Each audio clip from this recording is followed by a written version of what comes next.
Tonight's episode of the Tuesday Night Cigar Club is brought to you by Drew Estate. Come experience the rebirth of cigars at www.drewestate.com and download the free Drew Diplomat smartphone app today to discover nearby retailers, RSVP to special events, redeem points to win exclusive Drew Estate merchandise, and much, much more.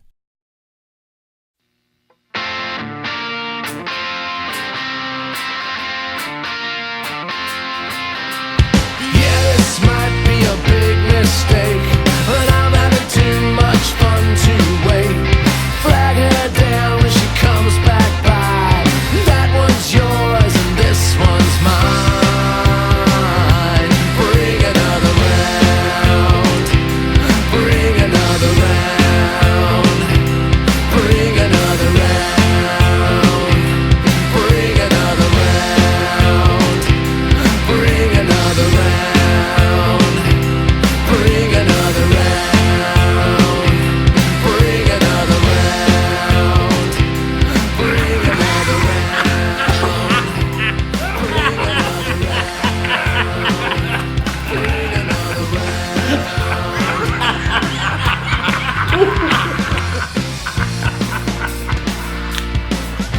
Here's the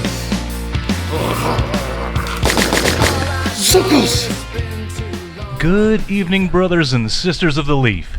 Coming to you live once again from the corner of No Hope. It's the Tuesday Night Cigar Club podcast.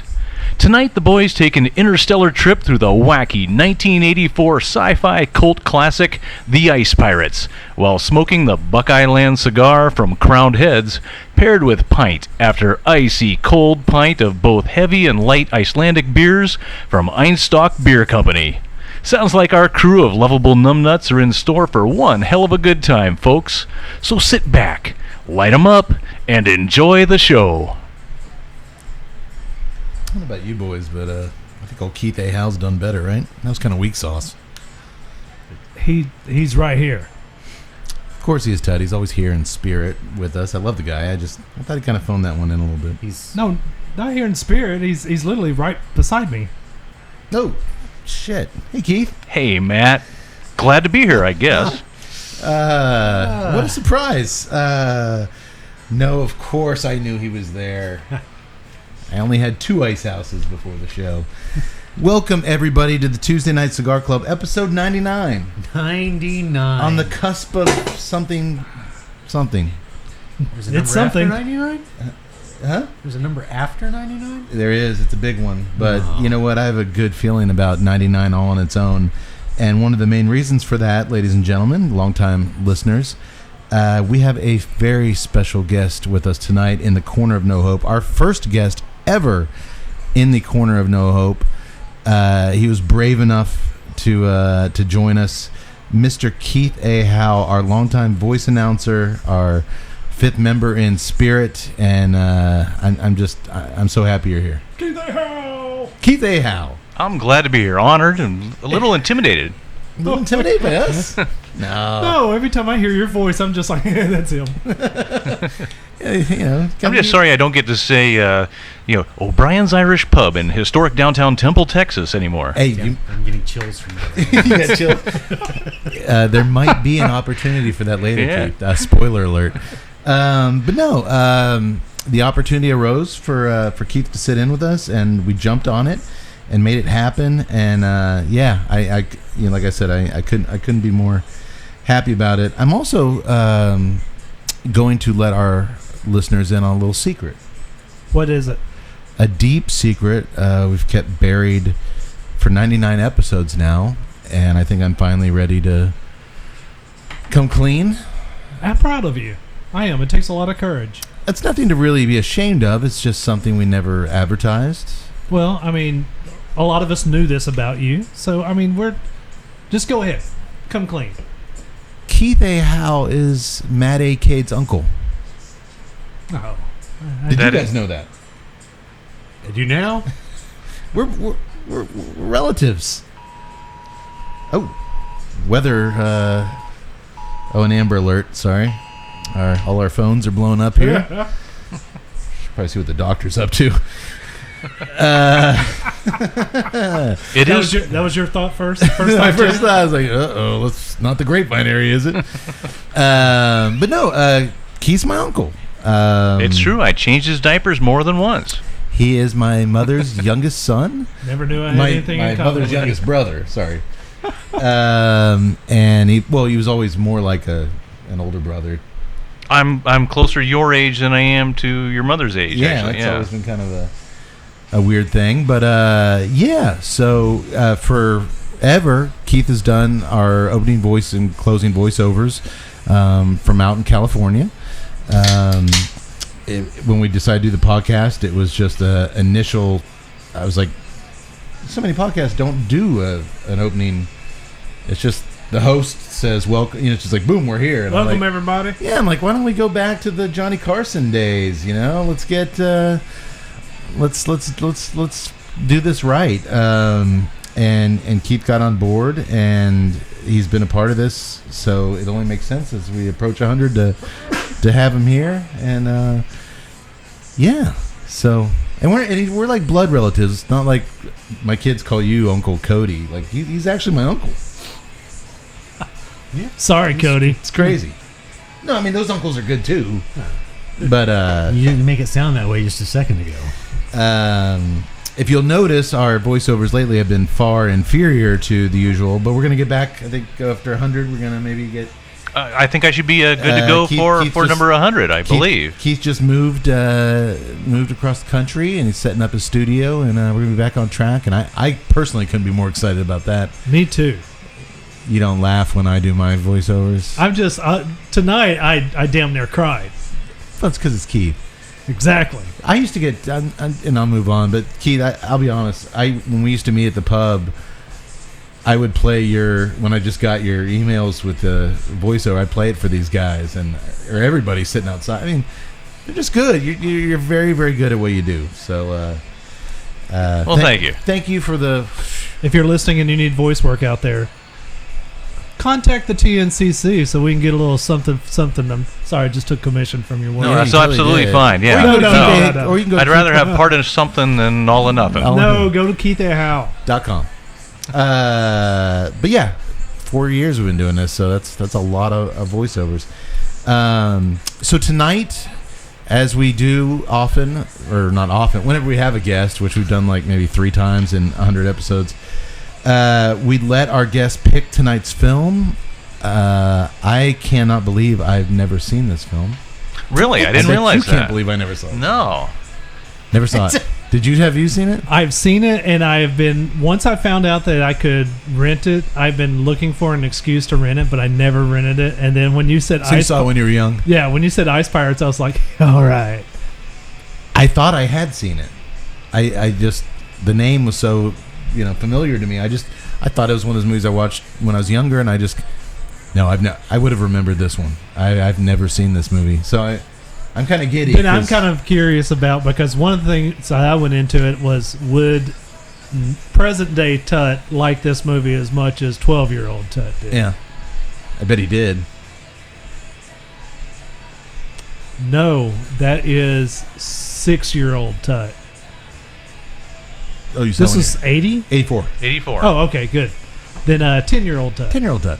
Which I probably saw a little later, so probably 12-year-old. All right, well, we'll find out here in a little bit whether grown man Tut is still in sync with young nubile Tut. No, he's not. I felt weird even saying that. So normally what we do is we pair the premium cigar, the beer, and the film expertly, like no one else does it.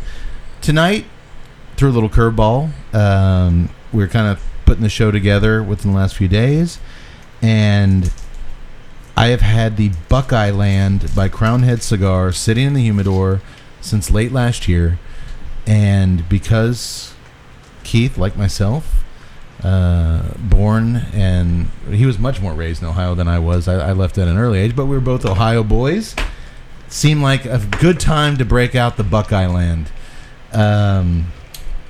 Although I found out before the show, apparently there's, what are they called? The Buckeye Called a candy. Buckeye. Buckeye? Oh, this is Buckeye candy. Yeah, the term is Buckeye, yeah. And they're filled with peanut butter and chocolate, and somehow I missed that. I was too busy setting up, but I was listening. Yeah, this year was the first time I've ever had one of those Buckeyes. Oh, you've had one? Yes, and they are delicious. Have you ever been to Ohio?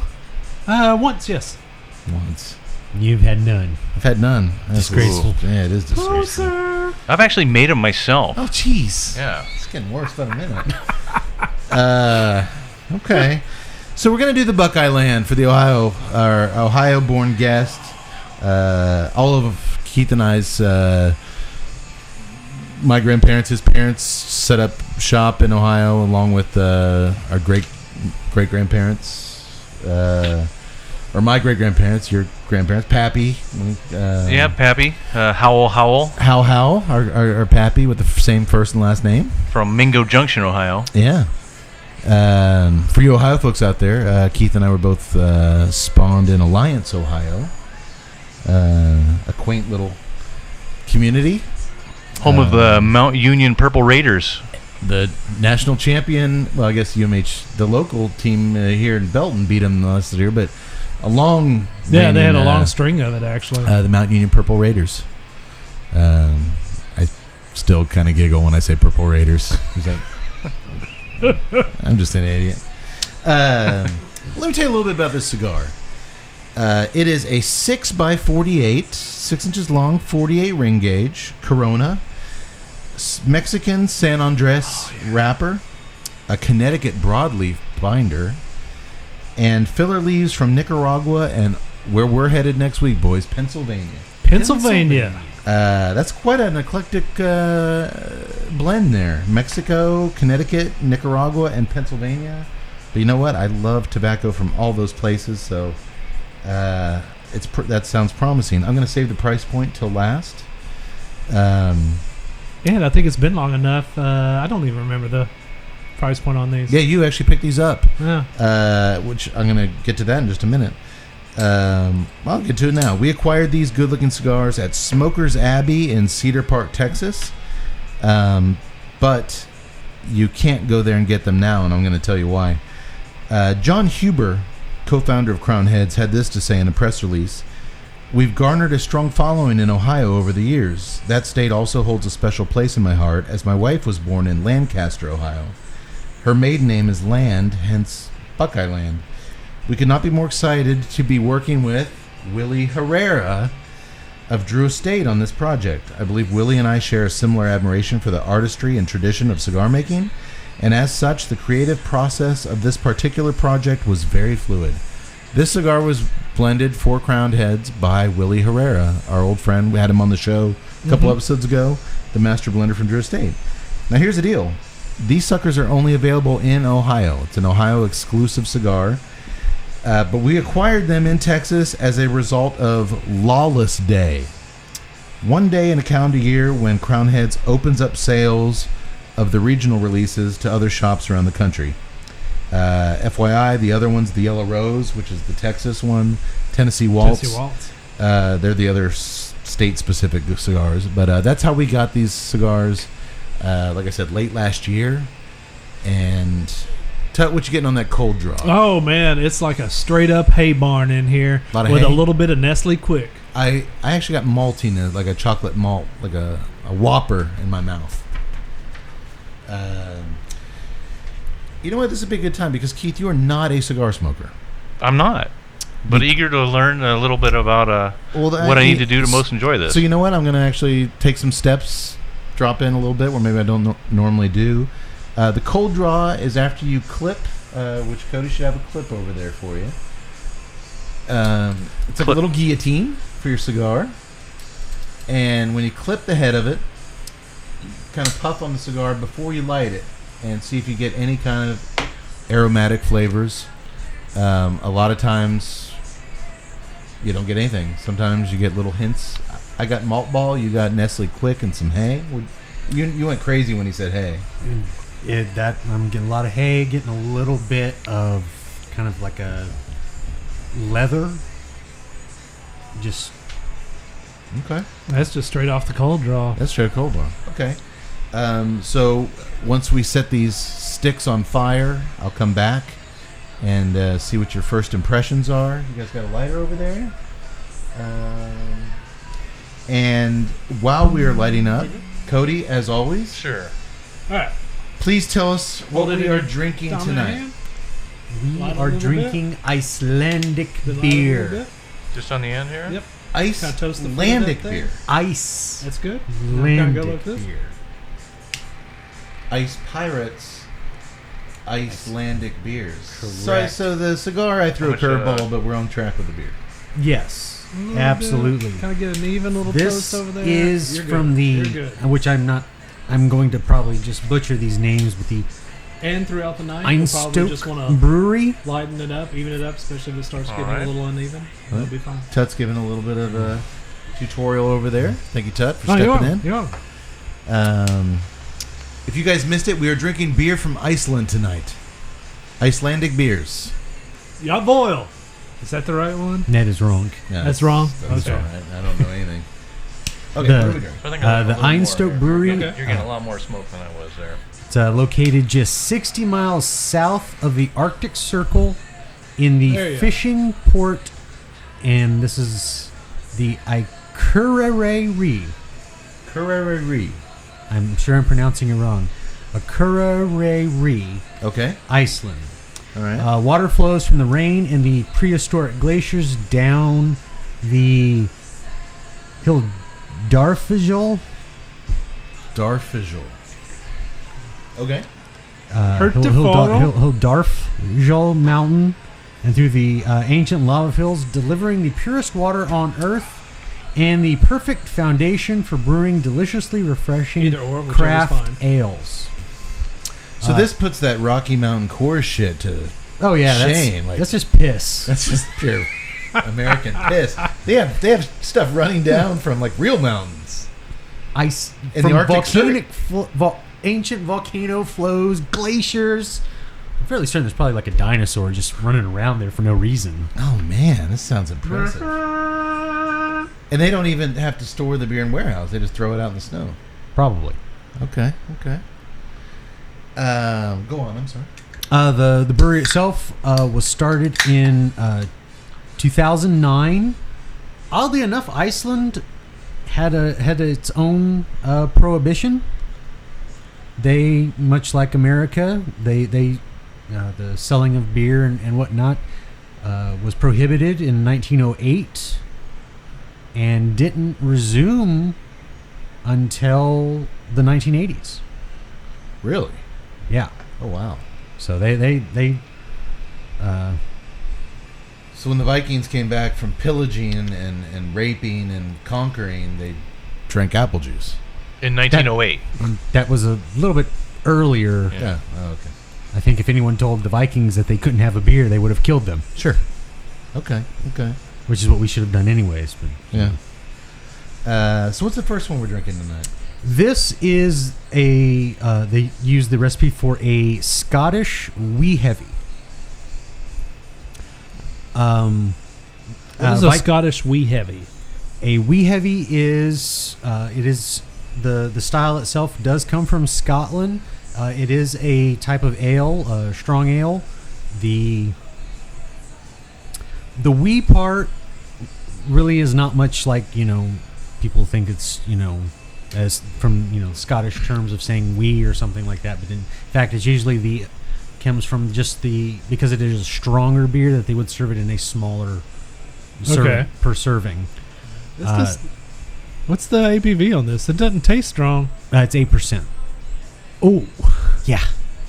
Ooh. Sip slowly. well, you could pound this. You easily could.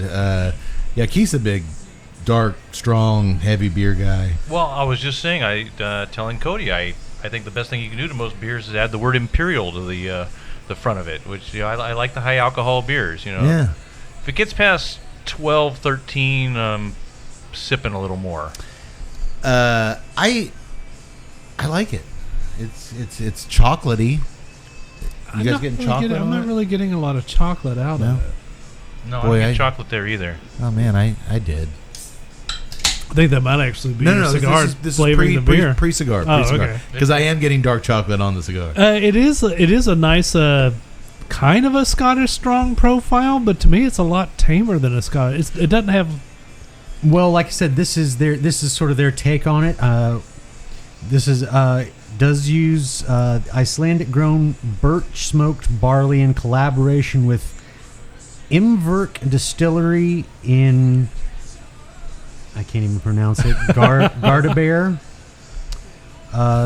They then add native Icelandic angelica, a fabled herb used by Vikings of the past. Oh. So it's got it. They took the style and added their own little twist to it. Okay, so. the can. Of course, it has bears the Viking there, on it, which is the company logo. And a Scottish tartan on it, so you get that Scotch Yes. heritage on there too. But Look it's at Keith nice coming and in. smooth. Look at Keith coming in with the knowledge of the Scots. Oh, he knows stuff. Okay. It's an interesting can. I was commenting before the show. I like the can. I do like the design of the can. Yeah, I normally, man, we've done a few Scottish ales. I'm usually not a fan. This is pretty smooth. Yeah, to me, it's a little bit too smooth, though. I like my wee ales to be a little bit. Yeah. Hitch in the wee wee. Yeah, it doesn't have that bite that a lot of Scotch ales do. It doesn't. They get up to about yeah. All right. That's why I was surprised that I was thinking that, I was like, surely it's got to be a low ABV. I'm just not getting any of the harshness. And no, it's actually very smooth. It is. Okay, well, then I guess I was off base with the chocolate. Everybody looked at me like I was a crazy person. You can taste chocolate whenever you want to taste chocolate. I mean, it's more of a caramel? No. It reminds me of one of those Buckeye chocolate peanut butter That eggs you've I never ate had. as a child. You would obviously have never had one. Oh, I have. Okay. Well, we'll come back. We'll come back to the beer. I am, no apologies, getting chocolate from the cigar. I'm getting dark chocolate on the draw, and then I'm getting a really nice pepper spice through the nose, a jalapeno. Nothing crazy, make my eyes water. But I'm getting a nice jalapeno spice through the nose. Keith, retro hail is blowing out through your nose. It's a fancy word for blowing it out through your nose. Retro ale? Retro hail. Retro hail. Yeah. As opposed to exhale. Yeah. Gotcha. Or inhale. Retro hail. But you can pick up a lot of flavors in a cigar through the nose that you don't get on the palate.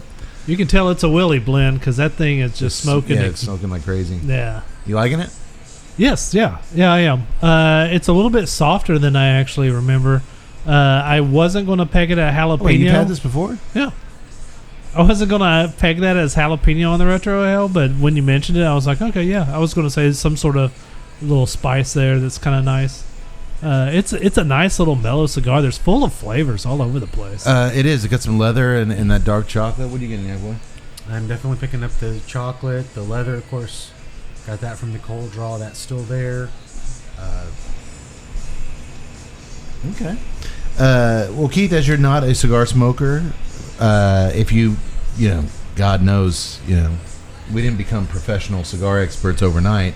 So enjoy the experience. If you get some kind of sensations, I'd love to hear them from like someone who's not smoking, 2 or 3 of these a day. Are you picking up anything? Well, first off, it's a lot more mellow than I expected. I mean, I haven't had a big beefy cigar since probably my college fraternity days, and Right. that's been a while. Yeah.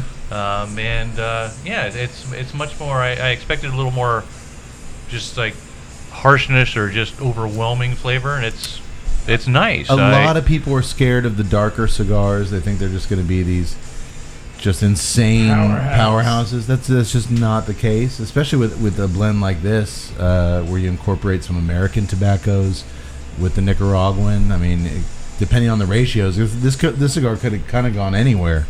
But that spice I attribute to the Mexican wrapper.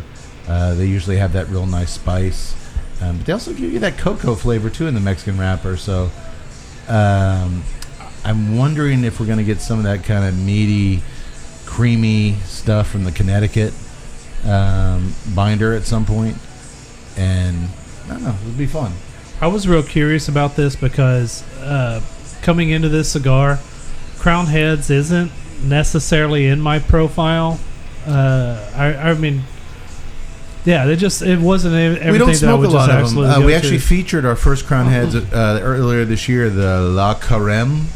This was the one that the Buckeye kind of opened my eyes to Crowned Heads. It was the Herrera Crowned Head, connection. Sure. But then that La Creme has definitely vaulted into my top 5. Yeah. I love that thing. I have picked that up probably about 15 times since that show. Really? Yeah, I really love the La Creme. When we put out our end of the year list, everybody's like, what kind of an end of year list if you're not still smoking those cigars? Like, how many cigars do you still buy from your best of list? We featured that less than a couple months ago. You've already gone out and bought three-fourths a box of them. So, the La Creme is a wonderful cigar. And I would have bought the Buckeye too, but I can't get it. Wait for Lawless Day, Wait my for friend. Lawless Day. Wait for Lawless Day. Speaking of lawlessness, Yes. I was going to segue into the movie. Oh. Who's more lawless than a pirate, am I right? I did your segue for you. The film tonight. We'll come back to these beers and cigar things. Ice Pirates, 1984. The film you guys seem to have loved your whole lives. Me, I thought I did, but I never saw it. Directed and co-written by Stuart Raffle of Mac and Me. Mac and Me. Mannequin 2 on the Move. Oh, yeah. 1994's Tammy and the T-Rex. Yeah, not so much. A 2007 steamy-looking flick called Bad Girl Island that I'm going to have to go check out at some point for research. Research. Yeah. And much, much more. This guy's pretty eclectic. That Tammy and the T-Rex was a kids' movie, if you remember, starring Denise Richards. And it turns out this guy, Stuart Raffle, shot a ton of really gory, violent T-Rex footage. It's getting re-released this year at festivals in an unrated cut. They basically turned this kids movie into a horror movie with all the original footage. Like, they didn't go back. With Denise Richards. Yeah. Wow. Well, to be honest, a lot of kids' movies were horror flicks to begin with, so... Yeah, but apparently this one is like, wow, like, how did you shoot all this stuff and it turned into this? So that's one to keep your eyes out for. But get this. His co-writer was Stanford Sherman, who wrote the screenplay for 1983's Kroll, and 18 episodes of the classic 1960s Batman TV series, which I have a big soft spot for. When I first saw his name, though, I thought he was the creator of the Brady Bunch, but that's Sherwood Schwartz. That may do sound familiar. It's similar. So you guys ready to dig into this? Let's do it. Give me the green light. I'm going in. We start things off by floating through deep space as a boisterous, swashbuckling score plays, and an opening voiceover, a very succinct opening voiceover, fills us in on the state of things in the galaxy. Take it away, Keith. Yeah, I should give Keith this. Here. Give me that. I think that was John. I was just joking. The italics right there. All right. Got him here. Let's All right. And I think it was John Carradine reading that in the original. Did he? I don't know. It sounded like it, though. Yeah. Long after the great interplanetary wars, the galaxy has gone dry. Water has become the only thing left of value. Evil Templars from the planet Mithra have gained control of this life-giving resource. Their power is now absolute, except for a few rebel pirates who survive by stealing ice from the great Templar fleets. And I want a voice. Good call, Tut. Good call. Thank you, Keith. You're welcome. You were saying that was actually Carradine? I believe so. Okay. It could have been. It was. He had that little bit part. That little raspy voice that he had in his bit part. It could have been. And I guess if they paid him for the day, they might as well have been like, read this. Oh, I have to get off this stretcher. Oh. Go for it. And sure enough, we then cut to the interior of a pirate space vessel as they scope out a Mithra fleet in the distance. All right, let's just get this out there. The space graphics are just total cheeseball effects, but I still appreciate the hell out of them. Not back then. Even back Yeah, then. back then. Even 1984. Compared to you had Star Wars, like which two- was you had 76, You 8 had years Star- earlier. This is like almost a decade after Star Wars. All right, I might have been. No, this was a year after Return of the Jedi. Yeah, okay, so I was glossing over that. Now they were trying to cash in Well, keep in on mind, until a that. minute ago, he thought this came out in 1980. So I did. you got to I did adjust. think You got to that. adjust your mental. So clock. I mean, they didn't have the budget of Star Wars. it looks really bad, but I'll still take it over some of the bad CGI we see in. In modern day cheapo movies. I mean, as we go through this, there's some craftsmanship here. Okay, I'll go ahead and say this. I watched this on my iPad. I rented the HD version off of Amazon, and the HD transition of this movie looks a heck of a lot better than a lot of movies that were released 3 years ago with CGI. Because a lot of times the CGI, if you don't do it right, it doesn't transfer into an HD release. Sure. It looks cheesy. It looks out of place. You see the hard edges. But it actually takes because this is practical, you don't see that. It actually does, though. That process isn't just as easy as taking the original release, running it through a machine, and I'm gonna put this in Premiere and stretch it. We've got a 4K. No, I mean the really good transfers are done frame by frame by guys who are making adjustments and really put some craft, some hard work into it. A lot of these movies don't do that. They just, hey, we're on Blu-ray now, and it looks it terrible. doesn't look bad. I mean, it doesn't look good. I actually rented the HD version, but for some reason my internet connection wasn't strong enough to get the HD, so it just looked like a VHS copy, which was fine. Yeah. But even then, that's the way I remember not watching it as a kid. Even then, I bet you the Were flames... you eating Buckeyes? I was eating Buckeyes. I bet you the flames then, or the flames in your SD version, look better than the CGI flames of most today movies. I had no problem with any of that stuff. Yeah, I can see where that stuff might get a little stand out in the HD. No, I think you're saying they look better on this one than they did Yeah. with the CGI. Oh, okay. Yeah, a lot of the special effects, the movie looked good. I mean, everything was real sharp. Oh, okay. The entire way through. What's good? Like I said, the conversion for this old ass movie looked a lot better than They some of did a good these B movies that are made 3 years ago. Okay. Because of all the CGI crapiness. Well, I appreciate the effects a lot. I appreciate them a lot more than the high school band performing the soundtrack. How many smashing cymbals and tubas can you get in this thing? It's dramatic. It's the old Errol Flynn soundtrack. Well, that's where they took like their title cards from. Yeah. Was those with the old pirate movies. I mean, I like that. They had that many tubas, and Yeah. They That's did. true. They did. no offense, I know you're an old tuba. Let me get my imaginary tuba. It sounds just as good as when I had a real one.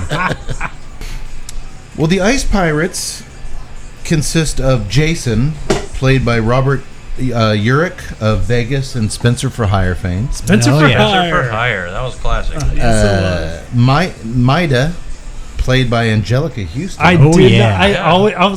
I was like, man, that really looks like Angelica Houston, but I was like, there's no way she's in Sure. this. Oh yes, she was. She looked good in a swashbuckling little looked great. revealing She looked costume. so great. I've never thought of her as that pretty, but in this one, I was like, all right, how you doing, Angela? Morticia Adams. Come on. Morticia Adams, Yeah. for Pete's sake. This was But still, it's better here. yes, agreed.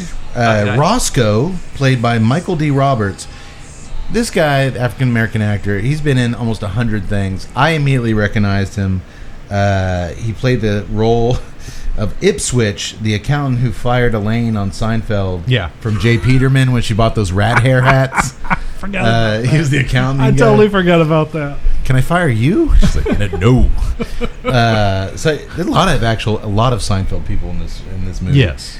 And FYI, he also was one of the main stars of Manimal, Yes. 1984, same time. He Okay. was, I think he was Manimal's handler. Like Yeah, he was his. he was like his boss, or Yeah. well, Alright. does Manimal really ever have a boss? Yeah. his agent. I thought handler was a good term. Handler? For Manimal. Yeah. Yeah. And the Beast himself, Ron Perlman, is one of the pirates Man, Ron as, Perlman. as Zeno, Yeah. Hellboy, I love my man, Ron Perlman. Sons of Anarchy, the Beast. I have to say, I'm amazed Ron Perlman ever got another acting job after this film, though. He was kind of a weak link. Man, it was bad. It was really Was bad. this was before Name of the Rose. With Sean Connery? Yeah. Pretty sure it would have been, yeah. I Yeah, think that I think was so. 86, 'Cause 87. Christian- those something. Christian- Because Slater, Name right? of the Rose basically saved his acting career. Like, look at this guy. He can go crazy and do stuff. Put him in other things. Like, And look at like him. Beauty and the Beast. Let's make him a beast. The beast. There you go. This guy, he's got something. Cover his face. That's quite a crew, right? He's done quite well with that, you know. Yeah. He's covered his face in a lot of movies. And he is a big-time brother of the Leaf, big cigar smoker. Oh. But that's a And really- apparently fluent in French, because I've seen him in City of Lost Children. It's a good French sci-fi movie. I didn't know. I should mention that Keith threw out several ideas for the show tonight, and a lot of them were kind of heady, artistic films. And So we could have been watching a cinematic masterpiece. Like and- Flash Gordon. We tried. We tried.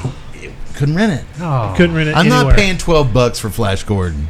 It's a Queen soundtrack, all Queen soundtrack. Yes, it is worth it just for the soundtrack alone, All right. but it's also worth it for Die. If Keith ever makes it down our way into Texas again, we'll pay the damn $12. For I'll pay it if we have to do this again. I'm so glad though we didn't, because then I would never have seen Ice Pirates. And you would have thought you had seen I it. would have thought I had seen it. Oh, and there's some other guy named Doper, but he doesn't matter. He gets killed pretty quickly. Well, immediately the pirates attach their ship to the underbelly of the Mithra cruiser and force their way in.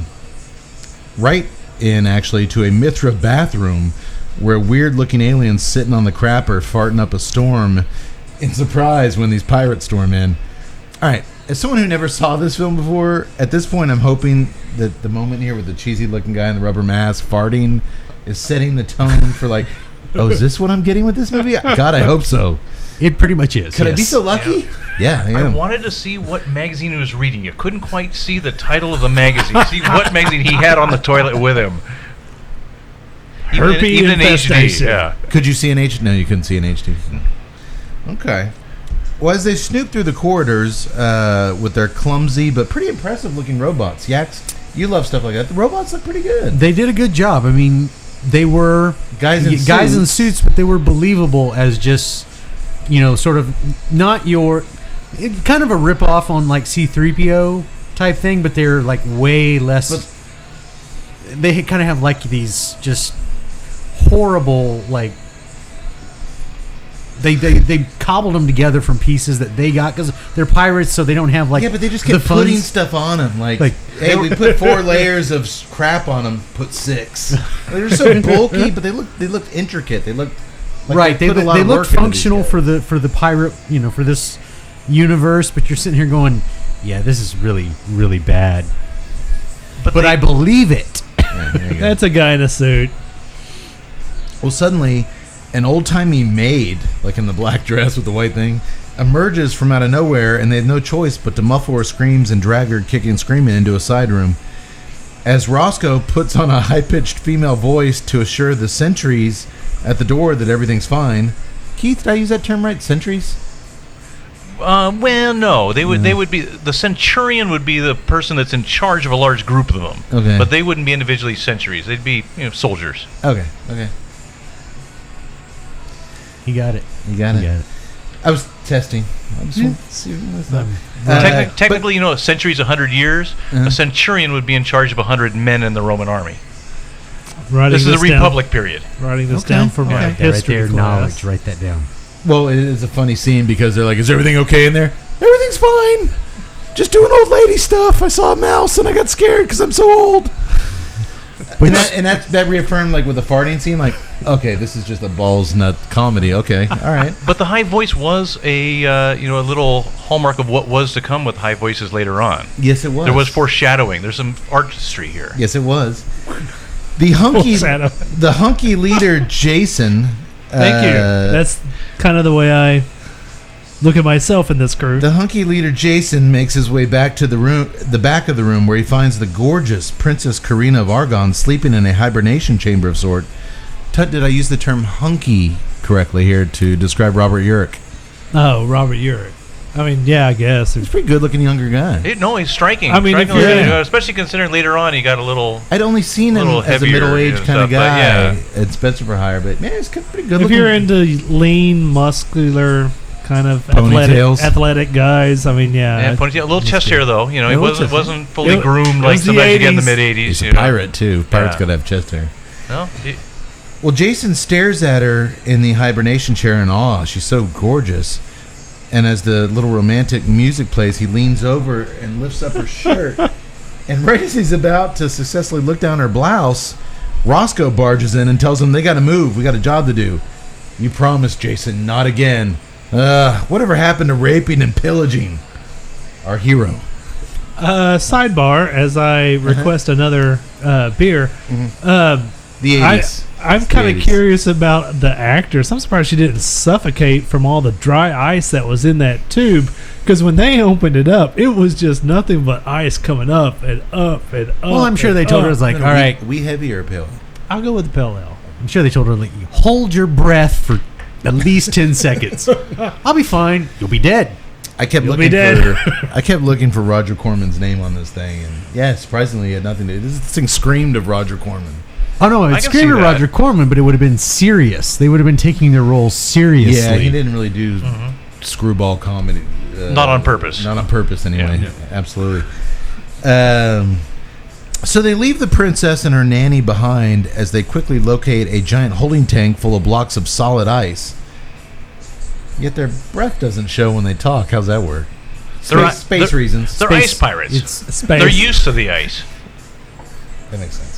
They've acclimated to the ice. space ice. Space ice. I like space reasons. Space reasons. Space reasons. There were a lot of spacey reasons in this. Yeah. And yeah! Just like that, they're all swinging from cables and yelling "Yaha!" It is the Earl Flynn soundtrack. Cue cymbals. As they sword fight the Templar soldiers right and left, there's robots battling, lots of bad jokes. None of the pirate crew ever seems to take their rather precarious situation very seriously. There's some laser guns going off here and there, add to the mayhem. Keith, the Mithra soldiers here, the Templar soldiers, are wearing chainmail headgear and very similar night-like clothing. And we're very lucky to have Keith here tonight, boys. I don't know if you know this. You might have talked about Keith a lot over the years. Keith is a member of the SCA, the Society for Creative Anachronism. He also, I'm going to do your biography for you. He also spent a good chunk of time out in California constructing knight armor. And what did you think of these sword fights? Were these guys chumps? Did they do any kind of research? They were definitely chumps. The Templar's armor looked like leftovers from Monty Python for the most part. Which I did. Yeah, they did. From the Holy Grail specifically. Which might have been available at a discount, but yeah, they're just the most ineffective things to wear on a spaceship when there's laser guns available. But they all seem to prefer swords. Even the robots did prefer kind of cheesy little lightweight cutlasses throughout it. When you could have a laser gun. Because a metallic robot going after another metallic robot, a sword's good. Yeah, sword's good. I thought the same thing though. I thought that the chainmail and stuff looked just really bad. But being a former armorer, which I was a salaried, paid vacations armorer for many years. One time I think I was the highest paid armorer in North America. Okay, quick sidebar into that. Hold on to that because I want to come back to that. I wasn't afraid. I wasn't offended by the armor because I'm a fan of WWE's Big Daddy Pump, who used to wear the chainmail. Oh yeah, sure. Steiner. Oh yeah. So you were actually in armor. Did you were you like blacksmith armor? Well, most armor's not blacksmithing where you're forging the metal hot. Most of it's cold forged. Okay. Actually, on the shelf up there is a helmet I made for Matt many years ago. Okay. It's a replica of a Norman conical, popular around 1066, the Bayeux Tapestry, that period. Oh, there you my go. goodness. First of all, I've been 100 episodes in and I never saw that thing. This is the first time you're bringing it down? Sorry, there's only so much. No, the space in funny it. thing is it's been up there for like 100 episodes, and I'm just now going like, holy crap! So with a hammer, a big shear, a hand shear called a Beverly shear, and a little oxyacetylene welding, I made that in about an hour. Okay, so that's cold. I mean, that's don't like have anything Yeah, on there's it. actually this is a weld running up the front, Right. It's It's hidden, supposed to and have, there's a like, weld the here thing to up underneath. a Of course. dart that allows you to pull it in, and then this is all hammered and planished and sanded, and the nasel's attached. But very close replica of there's actually a helmet that's called the Helm of Saint Wenceslaw. That's based on. It's in some museum in Spain, I think. But there's an example. I made designed and helped make 36 suits of armor for the Excalibur Casino when it opened in Las Vegas. Yeah, I told you that. yeah, you actually did tell me that. Actually, when we were Yeah. in Vegas last year, I was Oh, That is so cool. so yeah, I immediately gravitate towards chainmail coifs, things like that when I see them. And I noticed the pirates still would have a little band of chainmail around their shoulder or something, just to look more piratical, if that's a word. It is now. yeah. All right, I'll go with that. Okay, well, I knew you'd have some good insight there. I don't know. Is anybody Well- else getting like a blast of pepper on that 1/3 retro hell? The peppers stay consistent for me. My smoke's actually that chocolate and leather are still there, but it's getting a little creamy for me. Getting that. Get some I creaminess. got just like barest of pepper. Really? Because I got like a whole nose full there. No, it's actually I'm with Yax. I think it's tempered a little bit through the nose towards the end of the first third. There's something there, but I mean it's Still there, it's but very it's, not. It's for not, me, it's died down a little bit. I'm not getting any like blast. Or Yeah. I'm loving it's that transition of the creaminess with the dark chocolate and the leather. I've started getting cream about 5 minutes ago, and I'm just really savoring it. Well, I'm not getting the cream, but Tut I am. never gets cream. He's incapable of sensing cream. It's weird. I'm surprised I can actually taste some of the things you're talking about. In wine, I've never tasted that oaky, woody, blah blah blah. Right. But the terms you're using, the leather and the spiciness, you were calling it jalapeno. I'm not quite getting at that, but I definitely get a pepper, and it's gotten a little stronger. But not quite so jalapeno. It's not that sharp like a jalapeno, but there's definitely a peppery sense to it. But I get chocolate and leather in that, so I'm glad I can get these. Awesome. These flavors that your experienced smokers are. Look at Keith. I understand the language. All right. Well, Well, that's what we want to hear. I might say I'm getting a little arugula here for spice. Oh, jeez. We've jumped the shark. There's several reviewers in the cigar world who get constant shit for their flamboyant adjectives and descriptors. Pizza crust. Really? It's a brulee, but not like a normal right out of the oven brulee, but like a 2-day-old brulee that's been sitting at about 73 degrees. I mean, in they the get shade. really. Oh, I'm sure. No, yeah. Detail. I can see that. Having walked around South Congress the other day for the first time in a long time, I just, I saw pizza delicately sprinkled with, just I don't even have a word for the pretension they were sprinkling on. That is the word, pretension. They were sprinkling it with pretentiousness. Exactly. Would you like some Parmesan or some pretentiousness? Yeah. I know exactly the pizzeria you're talking about. I love that place. That was the food truck, right? Right. Yeah. Now, I'm willing to accept like a plastic squeeze bottle of pretension, but when they sprinkle it by hand, crumbles. Oh no, I want it Yeah. tossed all in there. Yes. We're gonna shave it fresh from the block.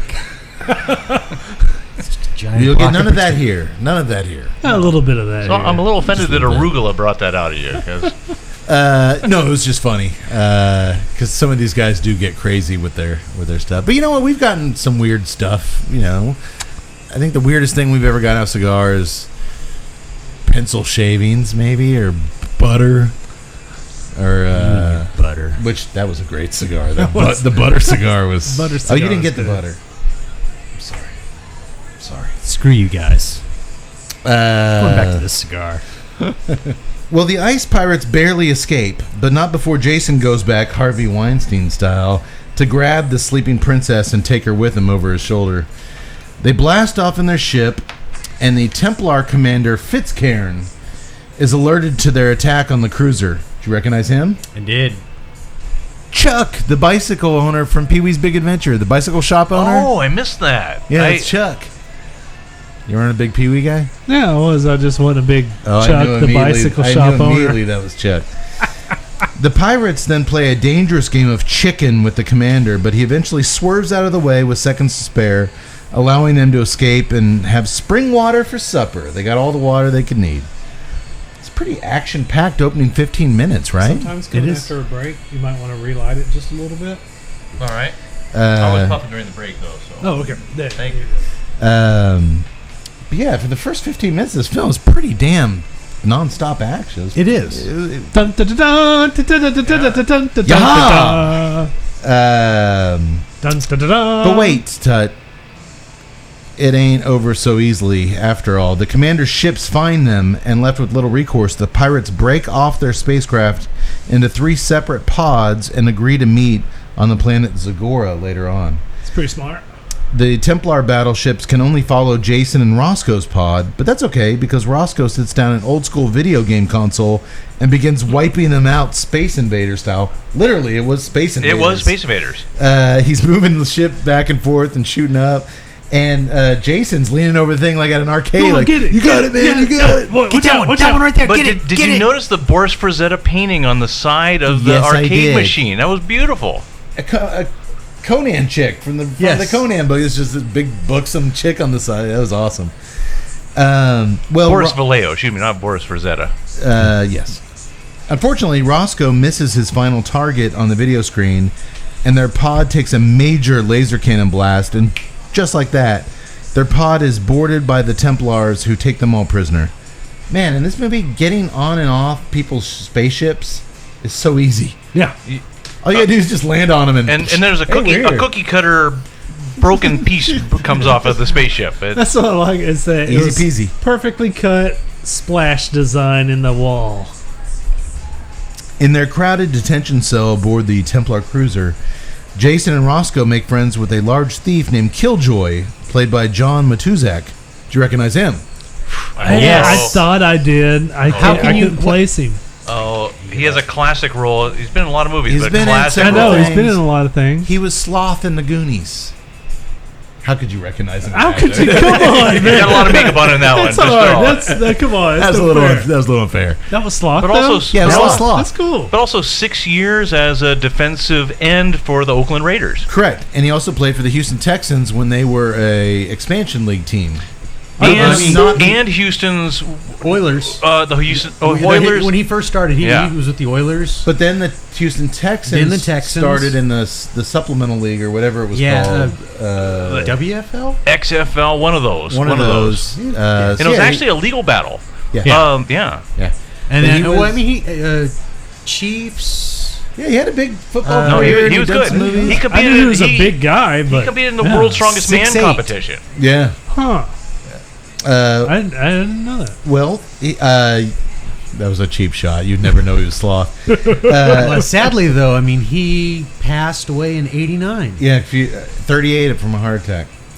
I mean, Wow. I mean, looking at the dude in this movie, I mean, he was like 32, 33. Yeah. Very young. Well, And Killjoy tells them that they're all on their way back to Mithra to be redesigned, i.e. castrated and lobotomized. When they arrive at the space dock on Mithra, the only planet with surface water left in the galaxy, I thought it was a really impressive set piece. The prisoners being shown moving above ground in the cages with the big industrial stuff in the background. It looked good. Yeah. And not like good for 84 No, low it budget. just looked good. It looked really, Yeah. really good. For a silly scene, a very inefficient way to move slaves, but yeah, but it looked good on film. Good point. Now that I think Whatever. about it. Whatever. As Roscoe pledges when they're in these cages, if he ever gets out of this pickle, he's going to go straight and make a living designing robots. While he's yapping about redemption, Jason's attention is grabbed by the sight of Princess Karina walking below them. Another prisoner informs him that she's royal scum, the daughter of his lordship Count Vasco of Argon. She's being honored soon for the disappearance of her famous father, who vanished looking for the long-rumored Seventh World. But this guy says the Templars actually killed her father, and she doesn't even know it. She's going to be honored by these people that killed her dad. She's oblivious to it all. Boo. Well, Killjoy beats up a monk and steals his robe because they don't castrate and lobotomize monks, just in case there actually is a god. That was pretty funny. So he beats up the monk and puts that on. He's like, later, brothers. Gives him a wink. As they're all pushed out of the cage. Like Killjoy, consummate survivalist. Yeah. You'll see more of him later as he survives. Tut, you know what's even worse than forced castration and a lobotomy? Oh, I can think of a lot of things, but what? That's right. Running out of Tobacco Especial cigars in your humidor. No! Made by the almighty Drew Estate, the same folks who brought you Liga Privada, Undercrown, Nico Rustica, and more. Your choice of either extra dark Connecticut broadleaf or natural Connecticut shade wrappers. Envelope. A Sumatra binder. Keith, envelope or... Is it a verb? It's Envelope. Envelope. Yeah, envelope is a noun. Okay. Envelope is a verb. Envelope. Envelope. This has been going on for, 20 episodes now? Pretty much. A Sumatra binder and a Nicaraguan Criollo filler leaves. Before aging, the cigars are slowly infused with Nicaraguan estate-grown coffee. The smoke is medium to full-bodied, depending on the wrapper. Its rich tobacco flavors commingling, I know I said that right, with the unmistakable aroma of coffee and a little bit of sweetness. I'm a fan, and you will be too. Seek them out. Speaking of cigars, you're halfway through. I'm halfway through. What do you think? I like it. I'm loving it. I like it. Nice little leather. There's a little bit of chocolate going on that I really, really like. It hasn't really gone too far off of that 1/3 profile. It's just kind of enriched itself. I'm still getting a nice little pepper on the retro ale that I really appreciate. It's got a nice yin and yang with the strength on the nose, with the mild leather. I'm still getting the cream on the draw. Still getting some the dark chocolate. I just relit because I've been yapping my jaws so much, but the construction's been great. It's a firm packed cigar if you give it a squeeze, but it's been burning wonderfully. As an amateur, I haven't had to relight, so I got to say I'm with you on that. Yeah. Okay. Good stuff. And I think I taste the cream you're talking about too. It's There we go. It's nice. 99 episodes, he hadn't had cream yet. There's something genetically wrong with him where you can't sense cream in things. So I'm one avoiding day the. there will What be did a superpower where there's going to be like this toxin hidden in cream, and you're going to need somebody to go Everyone's through. turned into zombies except this Tuttle family. They have something in them. They can't sense the cream. I guess that's possible. brains have a kind of creamy flavor, I think. They do. Yeah. That's so awesome that he's picking up. I mean, for someone who hasn't, smoked cigars like he said since college. And then, even then, we're talking about not the finest of cigars either, or the Sure. or the humidor was not a word we knew. Gotcha. Well, that's cool. And that's that's a big purpose of our show is hopefully we bring folks in with the beer, or they want to hear a review of the beer, or they want to hear our kind of radio play of a movie, and they hear us talking about these flavors of the cigar, and they're like, that sounds kind of interesting. That sounds kind of a cool way to spend 2 hours, and the proof is in the potato. It's accessible in your very first cigar. Awesome. That's really cool. Speaking of the beer, we've switched to the Icelandic Pale Ale. I like it. I do too. It's so hot here. It's really refreshing. It's not bitter. It's not. It's approachable. Yeah, Yax, can you give us a little bit of info on the Pale Ale? Pale Ale, the ABV is 5.6%. I could not find anything on the IBUs. It's negligible. It's negligible, but their own. They used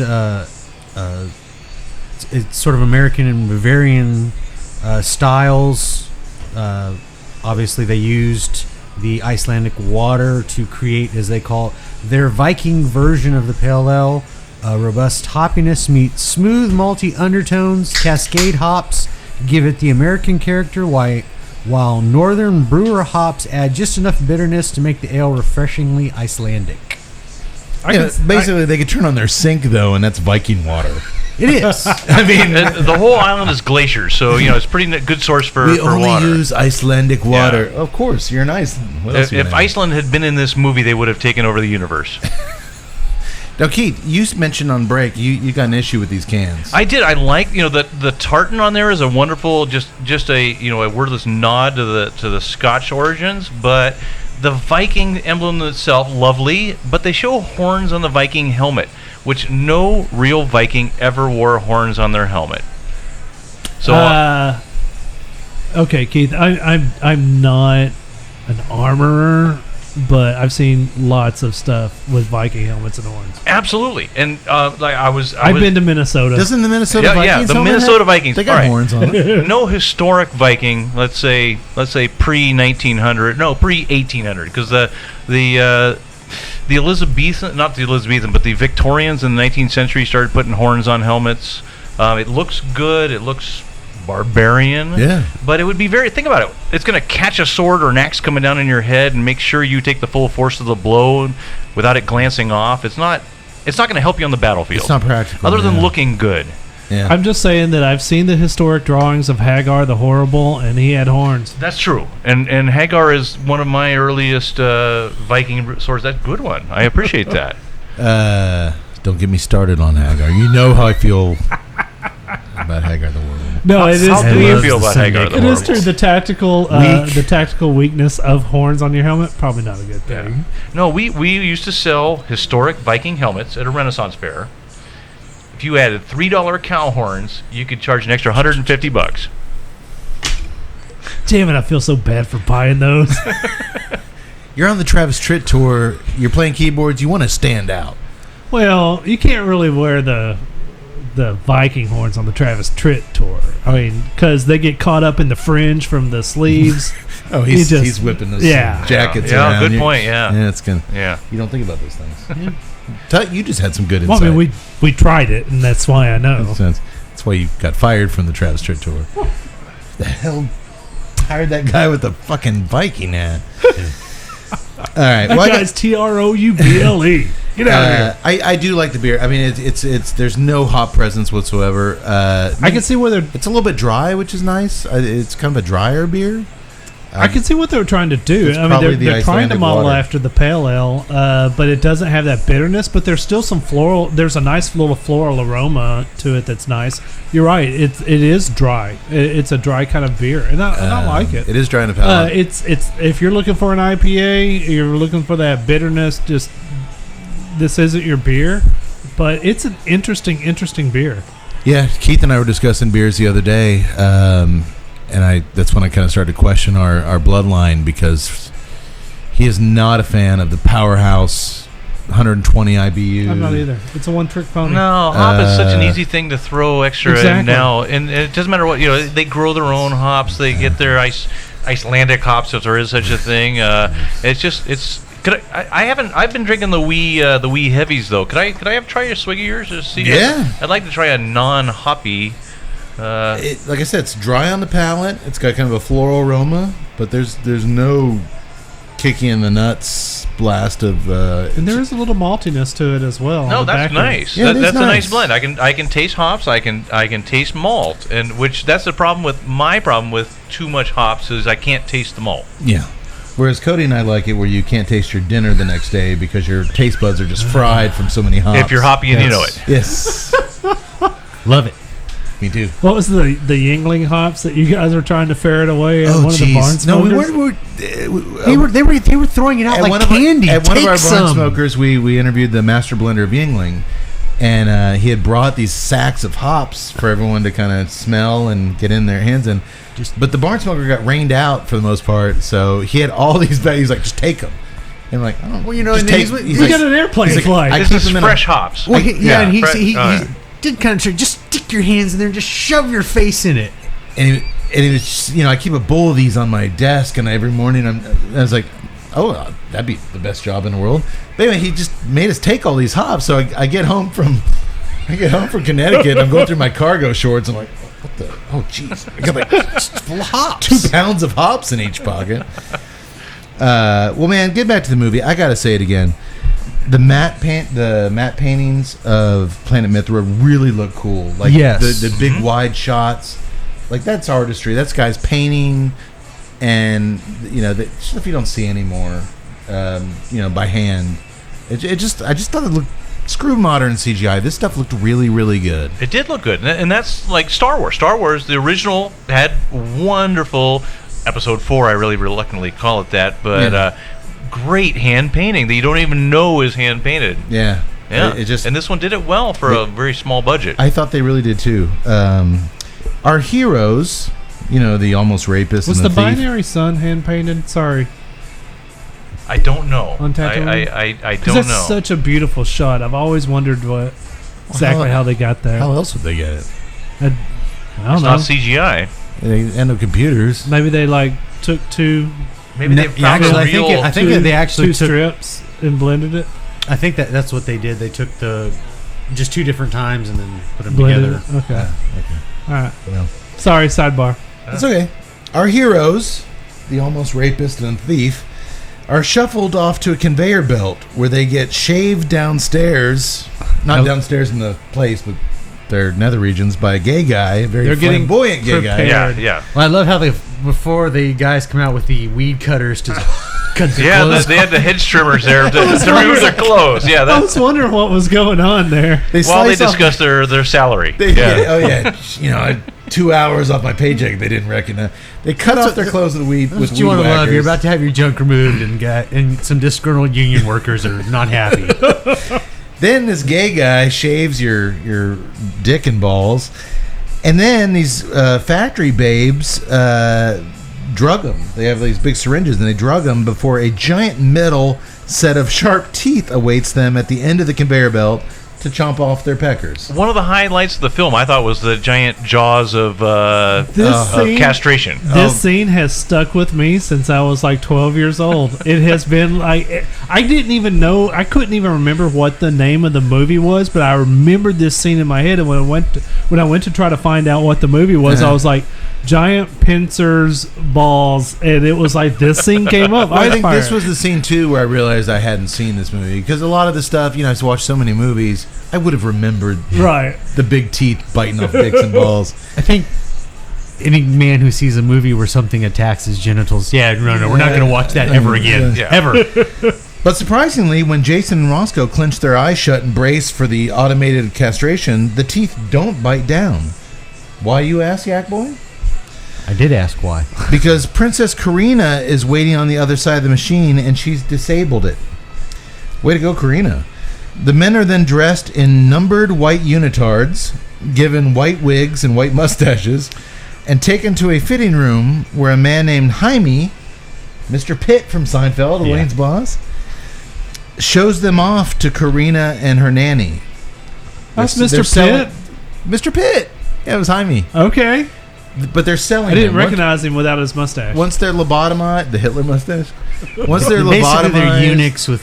Yes, they're eunuchs, and they're sold as slaves after they go through the process. If you would have given me like 2 weeks to prepare for this, I would have had that eunuch outfit. That was a great outfit. I wish I had one. I wore a similar one in my old high school powerlifting days, and They're not as comfy as you think they no, would it's be. basically automated Which they pointed out in the castration. film, where they checked to see about the comfort. It was castration by unitard. Well, Karina chooses to purchase the black one. Roscoe, he says the black ones are very popular, which makes Roscoe like, do you hear that? And the nanny just decides to burst that bubble. Oh, he'll go well with the wallpaper. And she chooses to buy Jason as well. They can work in her sewage plant. And as she goes off with Jaime to get their service manuals, her nanny whispers to the pirates that they'll play along and act as slaves until they're told why Karina saved them. Do you understand me? She asks. Yes, ma'am. And she looks at him. Yes, ma'am. Come on, dude. That's so funny. I really dug the light tone of this flick.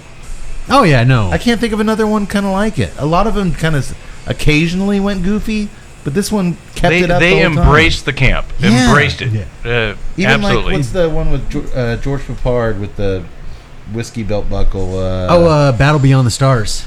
Even like that kind of reminded me a little No, bit. that was a Corman flick. That was a cornflake, but they had little bits of humor. But this one is just, they never take anything. No. I really like that. Well, we then cut to a really happening nightclub where there's some choreographed group dancing. People are zapping their brains with some weird shock device that makes them float up to the ceiling to party. Literally makes them high. Exactly. Castrated drones are passing out cocktails. Kind of reminded me of my freshman year at Sam Houston State University.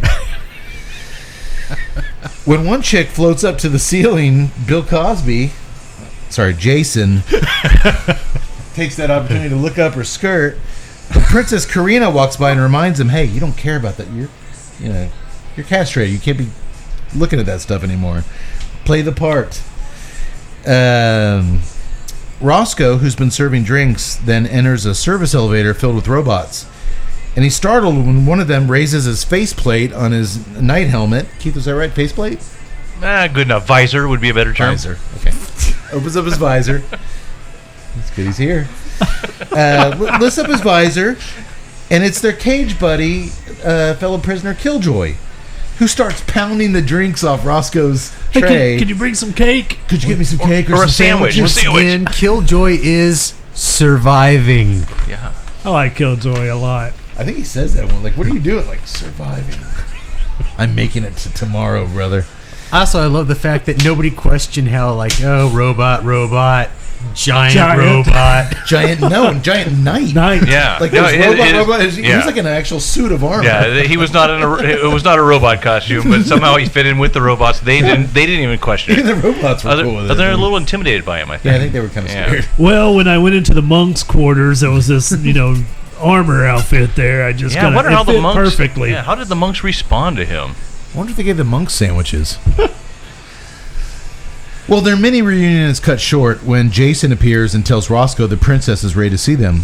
But Karina can barely tell the guys that she wants them to transport her to the pirate moon before one of the Templar bigwigs, Zorn, sees her talking to them and orders his troops to seize them all. A fight breaks out, and Jason, Roscoe, Karina, and Killjoy all jump on a motorcycle to get away. Well, Killjoy's dragged behind it, actually. A lot of dragging behind going on in this movie. This is like the one of 4 dragging scenes we're going to see. And they proceed to get chased by a Death Race 2000. Our stunt coordinator. What do you specialize in? Well, I know how to dragging. Dragging. Right. Around the neck? Okay, we'll do that. Well, dude, they get chased by a Death Race 2000 type cop car with spikes sticking out of the front bumpers. And I like how they're not concerned about anybody on the street. Bring out the car. well, also here, just like Death Race 2000, the film is sped up like to comic standards. Like it's just ridiculous. Roscoe and Killjoy get separated from the other two, and they're soon confronted on the street by a pimp bot. A colorfully lit up jive-talking robot with a video screen on his chest of a prostitute kind of dancing around. And he asks them if they want to pump some local kiddies. I'm pretty sure that this would not go with the PC police today. A jive-talking robot. Hey, blood, yeah, why don't you get in my taxi over here? Yeah, asking to pump the kiddies. Pump the kiddies. You don't think that would fly these days? I kind of think I'm in trouble just for saying that. Oh, yeah, you're definitely in trouble. The droid says, yeah, bloods, I take water, gold, credit cards, and high-priced drugs as payment. Killjoy's all for it, like, all right, let's do this. It's been a while. Roscoe's like, we got bigger problems, man. Oh, but then the robot says, and transportation and exotic cribs can't be included. They need transportation, big time, in a major way. So Killjoy gives the pimp bot a stolen gold necklace as payment, and they're on their way to meet Jason and the princess. Let's go, bloods. This be my bad chariot. Yeah, you're right. They can never do that anymore. He's a funky little robot, though. He kind of reminds me of the Buck Rogers Twinkie. Twiggy. Bitty, bitty, bitty. Yes. He reminded me of the Buck Rogers. Which we'll actually get to meet. What? Really? Later. Gil Gerard? No, not Gil Gerard. Twiggy. Wow. All right, we'll hold off on this. In this movie? In this movie. Oh, there was a Twiggy-like robot, a little shorter, but very Twiggy-ish. No, the actual actor in the robot. Oh, really? Wow, I did not know that. Do we get to meet Aaron Gray as well? we can't go there. No. Aaron Gray's not in this. No, I was hoping so. We're Oh, going to meet anyone. I'm not going to meet anyone from Buck Rogers. It's Aaron Gray. Let's not get Kate started on Aaron Gray. I was like, I'm going to have to rent this again? I'll serve it to you on a golden spoon. Oh, Aaron Gray. Okay. Well, just like that, the Ice Pirates blast off Mithra and set their course for Zagora, which should take them about 3 days' time. Karina shows Jason a photograph and asks him if he recognizes the man in it. Yeah, that's an old friend of mine. His name's Lanky Nibs, a rabble-rouser from the middle section. 2 things here. This year, at all our Drew Estate events we travel to, I will be checking into my hotel as the name Lanky Nibs, if you guys want to find me. And 2, have any of you guys, when you're talking about me, ever described me as a rabble-rouser from the middle section? And if not, will you? No. Please? Like, who's that guy you do the podcast with? He's a rabble rouser from the middle section. Just once. Lanky Nibs. Just once will you do it? All right, once I'll do it, man. Fuck yeah. That's all I want. We'll check in. We have a reservation for Lanky Nibs. You know, the famous rebel rouser from the middle section. 1B in Nibs. Anywho, Karina wants Jason to set up a meeting with Lanky Nibs. What a name. Oh my god. On the pirate moon, and she'll use the ice on board the ship as payment to get Lanky's attention. When Jason plays hardball and says, "That's our ice now," referring to him, Killjoy, and Roscoe, she pulls a laser gun on him and says, "You know, your idiot friend Roscoe already programmed the navigational computer. I could kill you all and it'd take us there." Like, oh yeah, shit, she's right. All right, we'll do what you say. Well played, princess. TNCC style. TNCC style, too. Good luck doing the podcast without us. Well, Tut turned on the camera and the audio, and the beers are all poured. All right, sorry. I guess so. It really is that simple. Back on Mithra, the head guy, Zorn, comes to consult with an elderly crippled man called the Supreme Commander, who's apparently eons old, and he has to hold Zorn's hands while he's filled in on the Princess Karina situation. And who is playing the Supreme Commander? Why, it's film legend John Carradine. That's right. Man, his hands in this, when he has to hold his hands. Were those prosthetic hands? Or were those his hands? I don't know, because they were horrible. I had looked into it. Apparently, about 4 years, he died 4 years after this film in '88. He had severe rheumatoid arthritis. Yeah. But I could find nowhere that, I mean, they were, those were gnarled. Well, like, if you remember, if they were prosthetic, they were really good prosthetics. They were. I think those were his hands. I think so. That's severe. That's what it. Yeah, severe arthritis. Looks like if you look at Lee Marvin in the Maverick when he's holding the gun, he's not even really holding a gun because his hands are pretty much like this. So the butt of the gun's in his hands, but he's not even really along the trigger, and that's because he had severe arthritis. Man, if they were fake, they look great. That was better than any other special effect they had, so I think they're real. If they were real, wow, jeez. Well, the Supreme Commander tells Zorn he must not fail in this matter, and his underling seems to understand the importance of this Princess Karina mission. I really didn't understand the importance of this Karina mission. Well, no, they don't tell us anything. I'm not really sure why this scene was actually even needed. Because they had John Carradine to convey how important it is, the mission. Yeah. I understand you got this guy, you need to use him, but yeah, I was just kind of like... If it were a real movie, I could see where we have to, at the end when it's revealed that they've been plotting this thing. It was foreshadowing. It was foreshadowing. It was.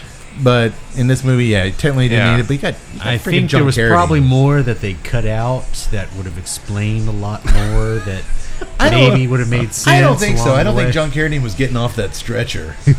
No. I think they brought him on set on that, and they're like, "What do we do with just leave him on there?" Was it a stretcher or more like a anti-gravity machine? It was a space stretcher.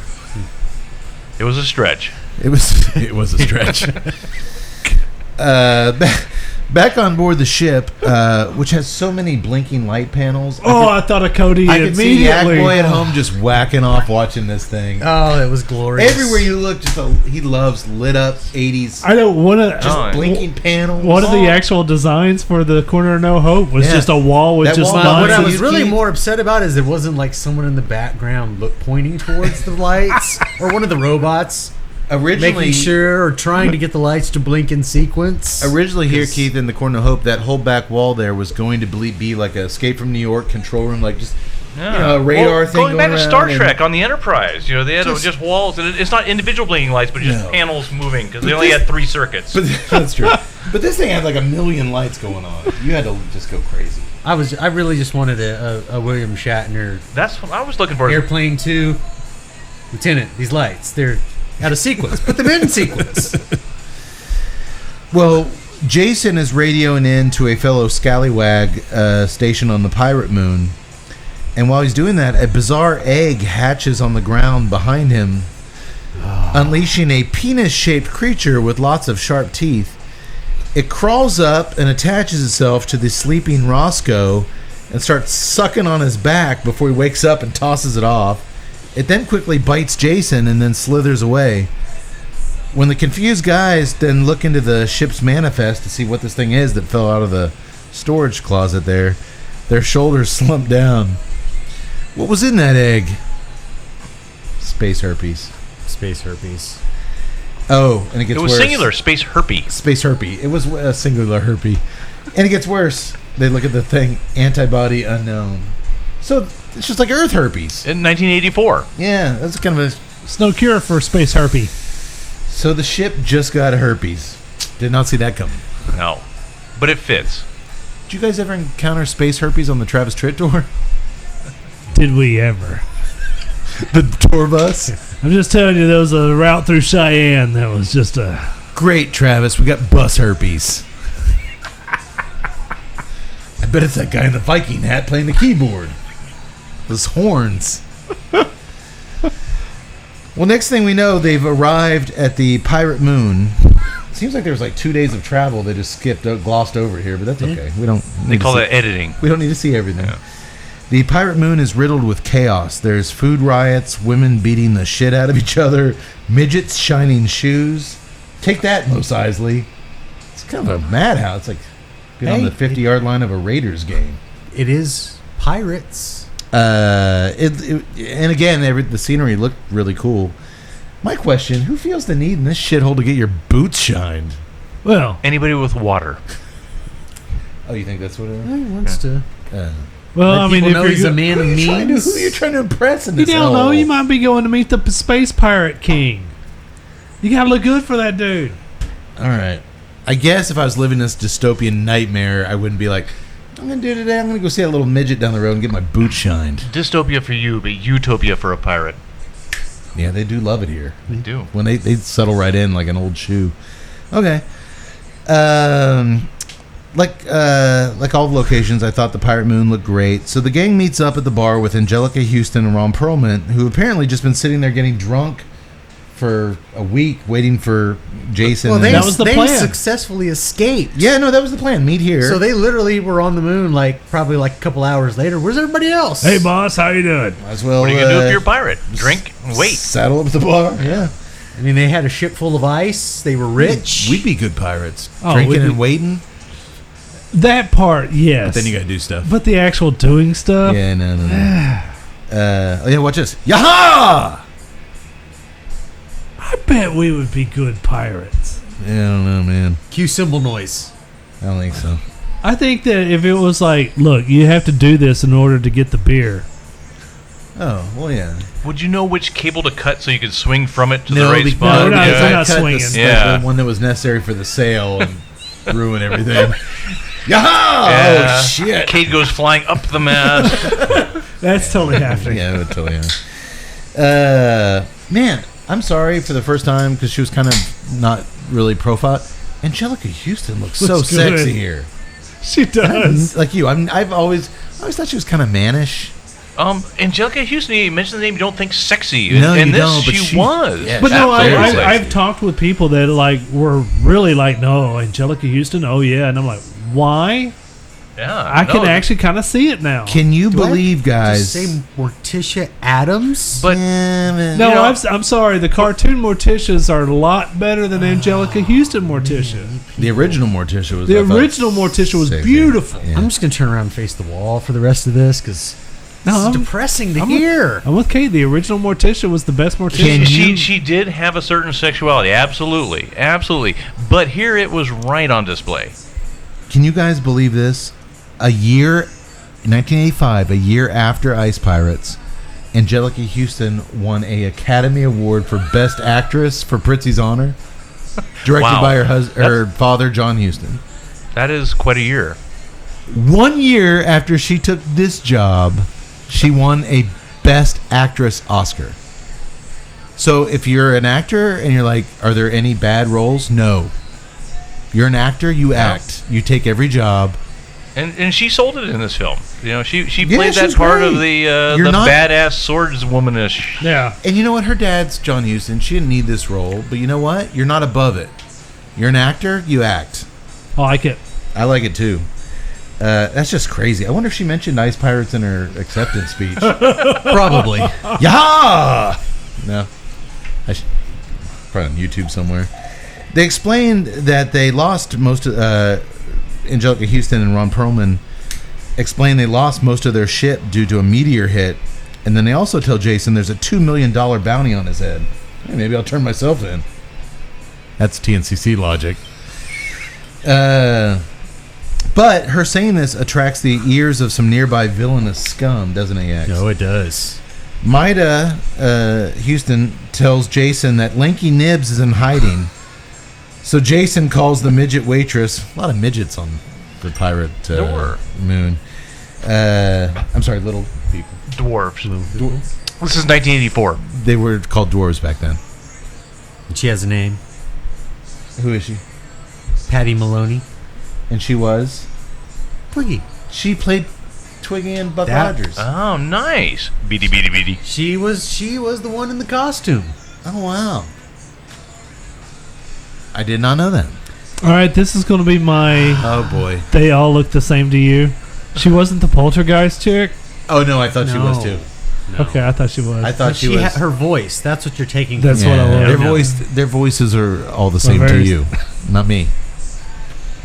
You should be ashamed. I kind of was because Yeah. I'm curious. I wanted to ask. I'm sorry. All right. It's a fair question. It was a little mistake. Wow. Well, he calls the dwarf waitress over and says, "Bring us a platter of some of your solar steamers. 125. Bring us a platter of some solar steamers and a round of drinks while I come up with a plan." Yax, can you add some solar steamers to the menu at the pub? They I always could. have solar steamers on the menu. I could, but Can you I'm substitute mushroom cats for solar steamers? no. Oh. And Keith A. Howe, what pub would that be? That would be O'Brien's Irish Pub in historic downtown Temple, Texas. Yes, it would.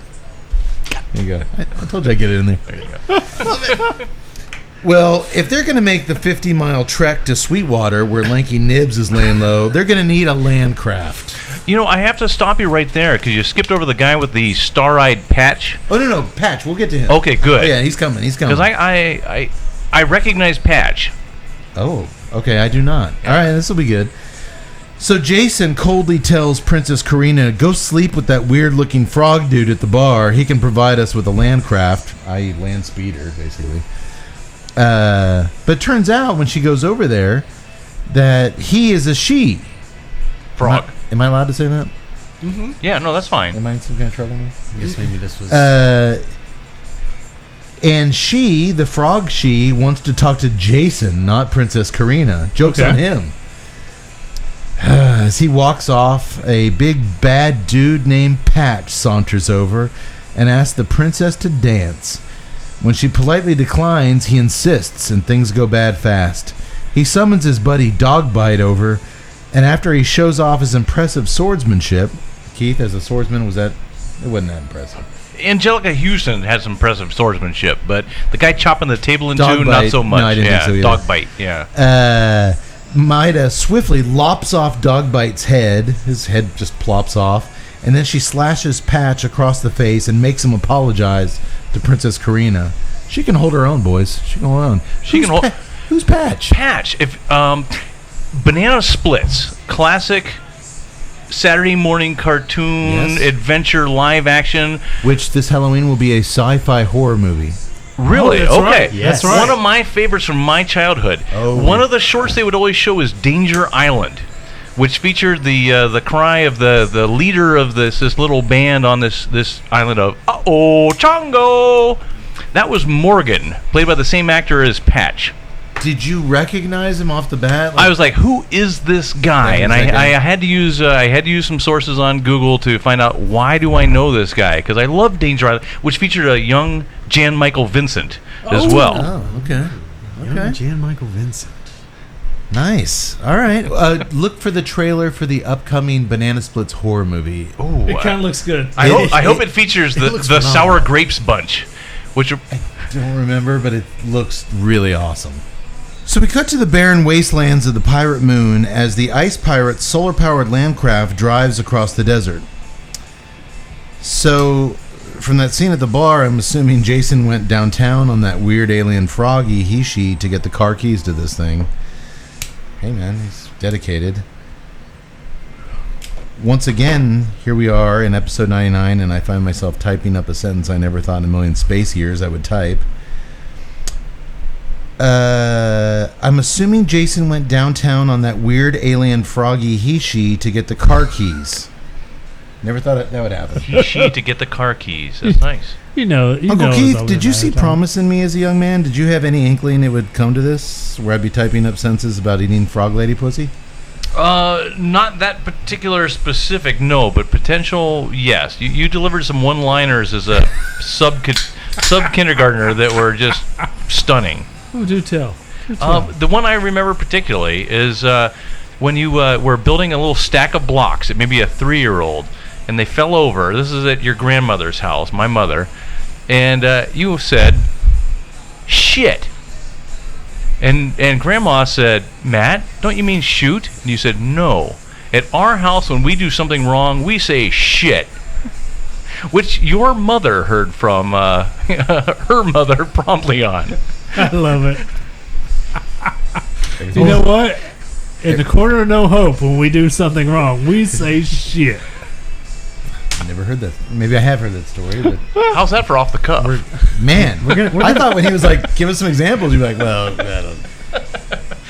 Holy shit. He tossed me We're a putting that softball. on the back of the next T-shirt we do. When we do something wrong. Yeah, we you were say not 4 shit. yet. You were 3 at the most. Okay. By the way, the frog he-she kind of like spurred memory. I remember this scene. Oh, okay. I thought you were going to say you kind of liked her. I mean, she wasn't that bad. Well, here we are, and I wrote that, so let's move on, please. Well, speaking of her, him, whatever, she's actually driving the Landcraft. She did him one better. Like, I won't give you the keys. I'll be your chauffeur. He really went to town. Showed her a good time. And her boy toy, Jason, is seen in the passenger seat wiping his mouth in disgust. So I guess that answers the riddle of what they did to get the land speeder.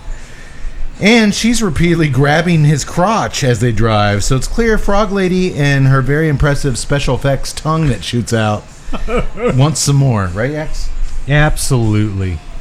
You know what I want some more of, boys? What? That's right. Is it? Tobacco Special cigars from our friends over at Drew Estate.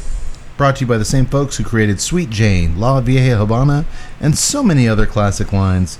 Available in your choice of either extra dark Connecticut broadleaf or natural Connecticut shade wrappers. They Say it. envelope. Envelop. Maybe if I take the E off. Oh wait, I did. Envelop. A Sumatra binder and Nicaraguan criollo. Try saying that. You guys can't say criollo. Criollo. Man, that's it.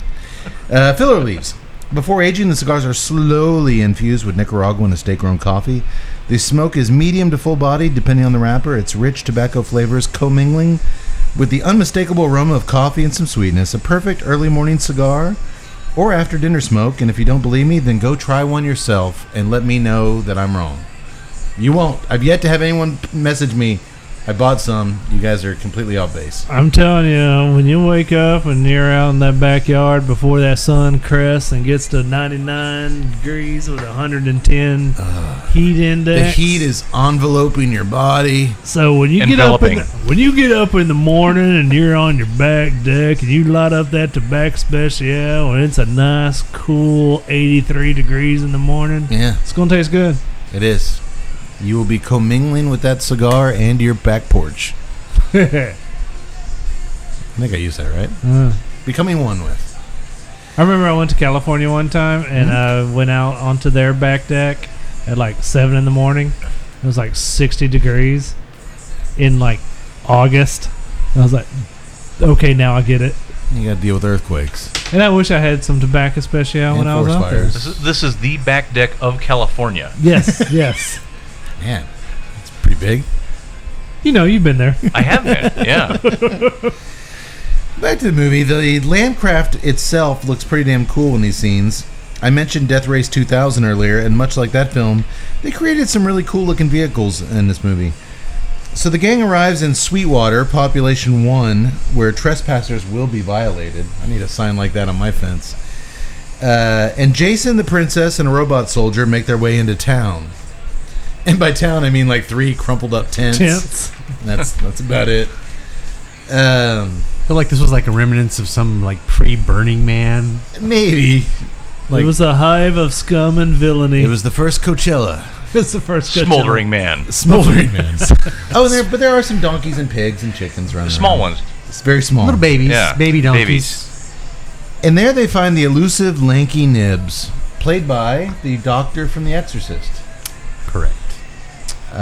Jason asks, "What happened to your bod, man?" And Lanky's like, "My bod? Your bod!" I don't know why I like that little exchange.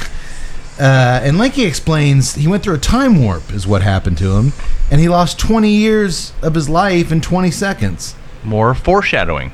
Yeah. And it sounds like what happened to Tud at the Connecticut barn smoker last year, am I right? I don't know how much of my life ticked off that night. Sorry, I know we agreed not to talk about that, but it was too easy. You were Lanky Nibs that weekend. That was something, Nibs. Lanky tells Karina that he met her father. Her father had in fact discovered the center of the seventh world and predicted an end to the intergalactic wars. That's right, he discovered water. But he was soon met by the damn Templars, who massacred her father's entire crew to keep their power, their control over the galaxy. Yep. Lanky Nibs survived by playing dead and then stealing a ship to escape, TNCC style. Shit's getting real. Just lay here. Lanky tells the princess that it's possible her father's still alive, but if so, he's being held in the Tri-System by some dude named Wendon. Suddenly, a group of bounty hunters show up on the scene, led by Patch. Before I get to Patch, though, and the bounty hunters, you are well into the last third of your cigar. Mm-hmm. Keith, you're a little over the halfway point. Yax, you're a little over the halfway point. I'm definitely in the final third of mine. Uh-huh. Anything new? What are you getting? A little bit of woodsy character coming into it. Okay. But for the most part, that leather is still great. It's a great leathery cigar. You're still getting a lot of nice little pepper on the retro hill that I really appreciate. So I kind of like it. I like that little barkiness that's coming in. The woodsy bark. Mm-hmm. Yeah, a little bit of oak. Not hickory, not pecan. It's oak. I was thinking walnut. Just getting walnuts. Walnut Buckeyes. Bark. Yeah, get a little Could be some Buckeye Buckeyes. bark. Yeah, Could be little Buckeye. horse chestnut. I am getting it does have kind of an oakiness there in the final third, but the leather is still there. The chocolate has kind of faded away. Yeah, I'm not really tasting chocolate at all. Man, the spice for me is just very minimal on the nose, but the creaminess is still there. Yeah, boy. The spice is actually picked up for me. Has it? Well, you're a little bit in the mid section there. Yeah. So Still getting some cream. still touch of cream, wood, leather. I don't know. I'll just say. I mean, the pepper is like, doubled, tripled right now. That's what you had too. You thought the spice really picked up too. Okay, Keith. As a noob, I got to say, I think I'm in the late middle here too, and yeah, it is quite peppery, but not. It's very pleasant, still all the way down, which I'm pleasantly surprised. I'm enjoying it. It's not. I care about my voice, make sure everything is smooth, Sure. but make sure the baritone is well taken care of. But this is nice. I like it a lot. And it's not really a powerhouse cigar. It's not. It's at not all. It's blowing you straight away medium. off of it. Straight medium strength and medium kind of in the flavor profile. I appreciate it a lot. Keith, could you see yourself where maybe you wouldn't earlier if you're somewhere and you kind of killing time and you see a cigar lounge? Could you see yourself going in and getting a beer and a cigar? And I could, though. I'm sure if I asked for the Buckeye, that they're probably going to look askance at me now residing in Florida. But we're going to need to send Keith a care package so he doesn't have to look. We'll just send him some good stuff. If it's a reputable cigar lounge, they'll know. They'll know what's up, and they'll be like, "I'm sorry, it's not Lawless Day." If you say you like Willie Herrera blended sticks, they'll steer you in the right way. Willie Herrera, I can ask for that. Okay, you want to do price point? Man, Considering you bought these, this shouldn't be a difficult task. I'll go next. Apparently, I'll he bought more than these because he said he smoked it. I'll go next to last. Next to last. All right, Yak Boy, start us off.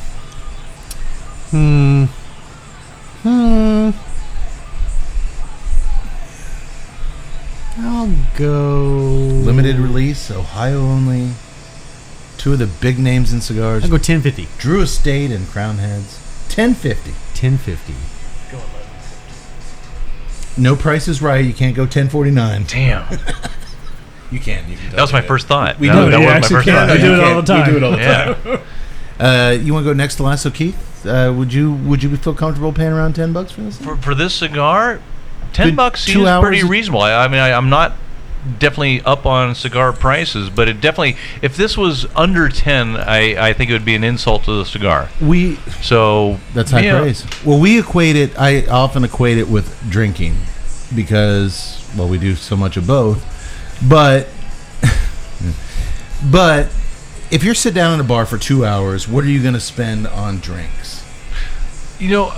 A pint of good beer at a good $8 bar is $8, $10. $8, $10. $9 is pretty common. Then you tip another one or two to make sure Correct. the bartender comes So back. if you can pay $10 for a cigar, that same duration, that same 2 hours where it's a singular smoking experience, to me, that's a no-brainer. I'm not going to complain about that. Tut, 1050, 1049. I was going 1051. Oh, 1051. Yeah, I'm going to go up. I'll go 1250. 1250. And you'd be okay with that? Yeah, Yeah. 980. Oh, gotta love it. That's a good price point. It's an awesome price it's a point. really for good it, price man. Ohio's kind of a bargain state. There's a lot of things inexpensive. It is. Actually, your childhood home is for sale right now in Ohio. My cousin Samantha back home sent me the listing. I saw it. It was 72 grand. I believe it was a foreclosure. Is it? I didn't know. Yeah, it's on the MLS listing, so it could be. but So it's yeah. not at an auction. $64,000, I think, is the listing price. Yeah, which is It's a That nice is little house. It's got incredible, it's decent- actually. It's right 2 blocks from the best elementary school in town. Parkway Are you Elementary. kidding Yeah. me? Yep, No, Parkway it- Elementary, 2 Usually blocks down. if you're in It's Texas, 2 blocks that from would State jack that Street, price the main up. street through town. Yeah. Which yeah. I'll give a little shout out. The College Station restaurant. My other side of my family, the Howells and the Cades. The Cades own that restaurant right down the street from my old house. Best food in town. Man, usually if you're that close to a really good elementary, that's going to jack that price up. It's 2-story house. Yeah. But I have basement. no clue what Ohio Yeah, it prices had a nice are. deck added to the back. Yes. Apparently, They- that was I don't wanna not be there next when to a you bunch were. of smart children. No, don't have Grandpa's treehouse built for me out behind the I'm like- garage Yeah. anymore. I'm like the Remind California. me, I have a story about Grandpa for you, Okay. and it ties in with Aaron Gray. Go on. If you tell me my grandpa banged Aaron Gray, my head's gonna explode. I mean, right he now. was a silver fox, but not quite to that degree. Do My God, I can't handle that kind of. you want to hear it? Yes. Okay. I was watching Buck Rogers, specifically because a certain lycra-clad Aaron Gray was definitely at her peak in that series. Her peaks. Yes, and the little purple to pinkish little lycra one pieces she would wear in that. Oh yeah. And your grandfather came through, Dr. Dave, and actually did a little stutter step one. Who's that? When she appeared. It's Aaron Gray. How Yeah. can you not? It's like that's Colonel Deering. Well, Grandpa was a So good taste. very good taste. Yeah. Yeah, getting all types of good stories tonight. Well, suddenly a group of bounty hunters show up on the scene, led by Patch, the big guy that we saw in the bar, and they're in the coolest fucking vehicle we've ever seen here on the podcast. This is an iconic vehicle. As soon as I saw this, I didn't have to have this vehicle seen to jog my memory of this car. Yeah. I knew it. This thing has a giant skull on the front and the biggest tires ever. It looks Yeah. like it rolled off right off of the Mad Max set. No, that was the comment I heard from your uncle Brent. Was wow, this is right out of Mad Max. Oh, did he watch it with you? Yeah, he did. Yeah. Okay. Yeah, but for some reason I like this more than the Mad Max Oh, stuff yeah, because 'cause- Mad Max had a budget. I don't know what this budget was, but I'd say how much of it went to that car. Holy smokes. We want to make a village in the desert. But you want your car, right? Yeah, just throw some old tarps on that. They shit. spent $50 on the village. They spent $150,000 on this. How big do you want the tires? The biggest ever? In the movie? No, ever. Ever The bigger biggest- than the vehicle. The biggest. Bigger than the vehicle. This is They probably were. where the owner of Bigfoot said, It's a I monster like truck this. from before Monster Truck. Oh my God. And Patch was wearing a Viking helmet with horns. tactically he's not secure. No, it doesn't pay off for him, does it? That is No, correct. it does not at all. That's correct. Holy shit, was this car awesome.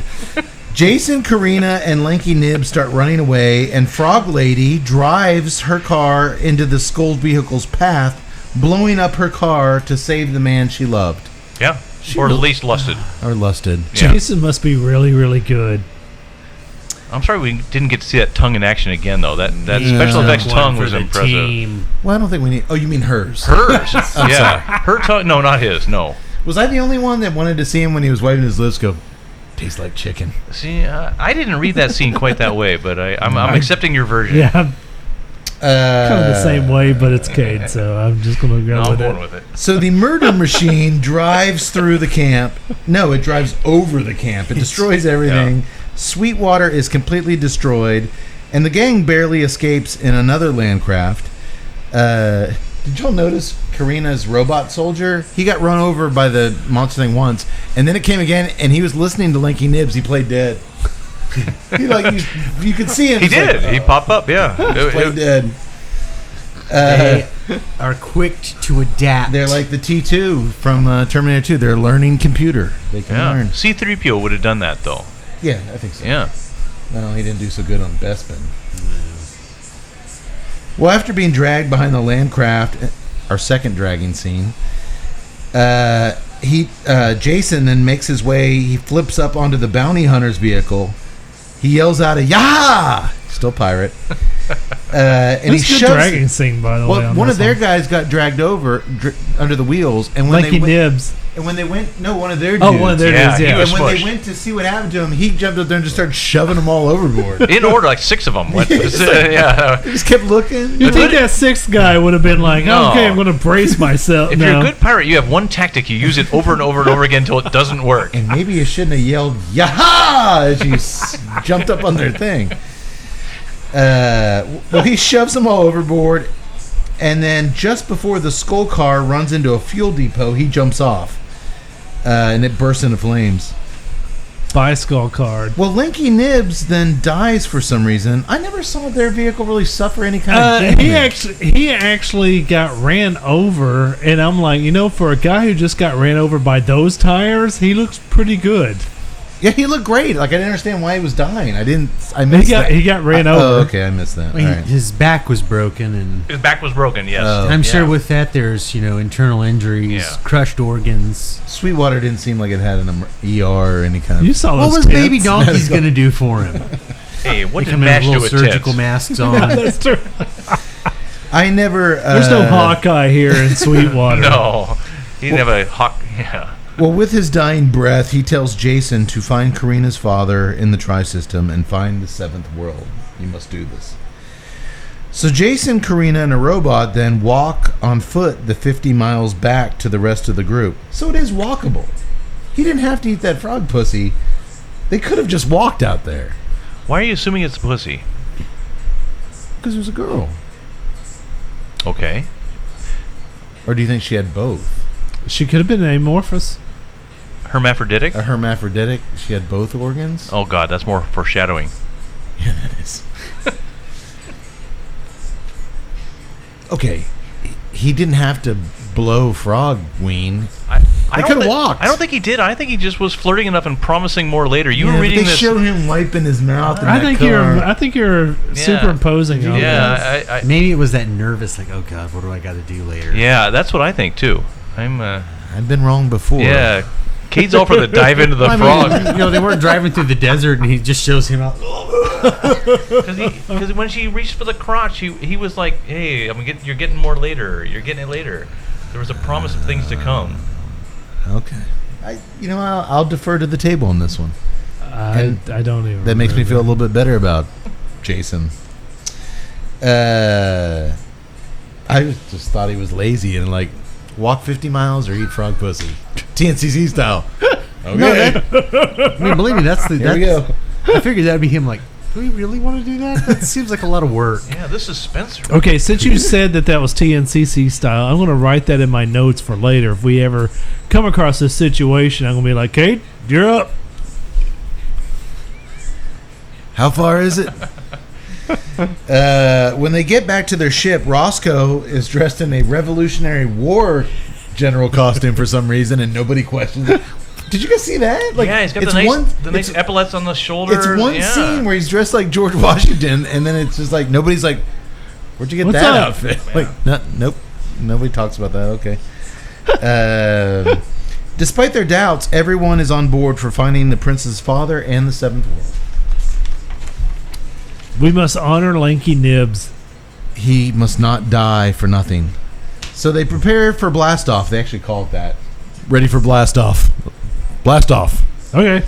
Button. Oh, and they brought the donkeys and the pigs on board with them. So Chef Ron Perlman is looking up recipes featuring carrots and such to feed the animals, their new barnyard pals. He also bakes up an impressive-looking turkey for the crew to feast on. But when he cuts into it, the first incision is the most important. He says something like that. Little chef hat on. I just remember I looked away and then I looked back and there was the donkeys on board and I was like, all right, that fits. But they did follow them when they're walking back the 50 miles. The little the mini pigs are following in along that wide with them. shot of the desert? Yeah, You can exactly. Oh, okay. Little spotted pigs, little piccaries or whatever they are. Okay. Well, as Ron Perlman in his little chef hat cuts into this turkey he cooked for the crew, and the nanny and everybody's so excited. The space herpy juts his ugly little head out of the carcass, and everybody freaks. It quickly slithers off again, and Princess Karina tells Jason that it's unforgivable that he knew space herpes were on board and didn't tell anybody. It's really not that dangerous, he tells her. That's not what I've been told, she says. Oh my God. This is so Quintessential 80s. Yeah. this whole scene is so good. It is 80s. I think I'm ready to officially say I love this movie. And it's also now very clear that Keith and I are indeed related. I don't need a DNA test. He's my uncle. The fact that you picked this is just awesome. So they arrive at the Tri-System, and as Karina's robot maid bottle feeds the piglets, they're babies, they need their milk. The rest of the crew watches Jason, Roscoe, the princess, and some robot soldiers make their way out of the ship. It's a planet covered with a thick layer of smog. Keith, you live in California. You probably know what that's all about.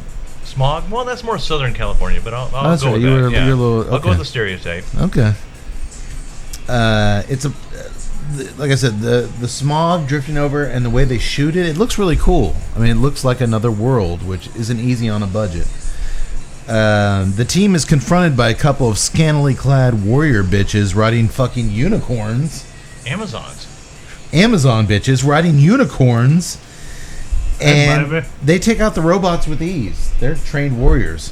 One unicorn loses his horn in a robot. That's just 99 episodes. We've never seen a unicorn's horn get impaled in somebody.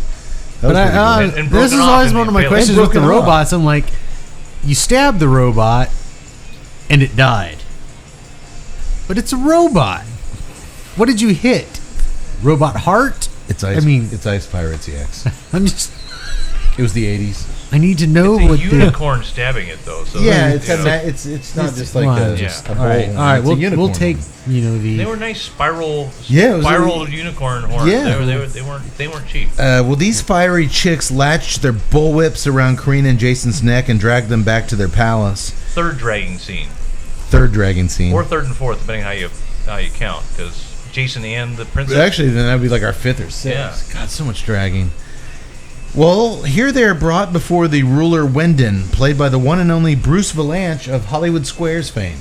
Later on, after this, right next to Whoopi Goldberg up he in the was corner. He was always up in the corner. But a great writer of gags early on. And is big over recent decades. For like 2 decades, he wrote the Academy Awards, like the opening jokes. Like, he's a big award show. Yeah, he wrote a lot of gags for a lot of people. Bette Midler, just a lot of classic comedy one-liners. Yeah.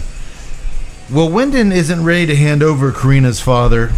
He has a pretty good setup here with all these hot bikini babes tending to his every need, which is mainly just bringing him water. I think that's the only need of his being met by these girls.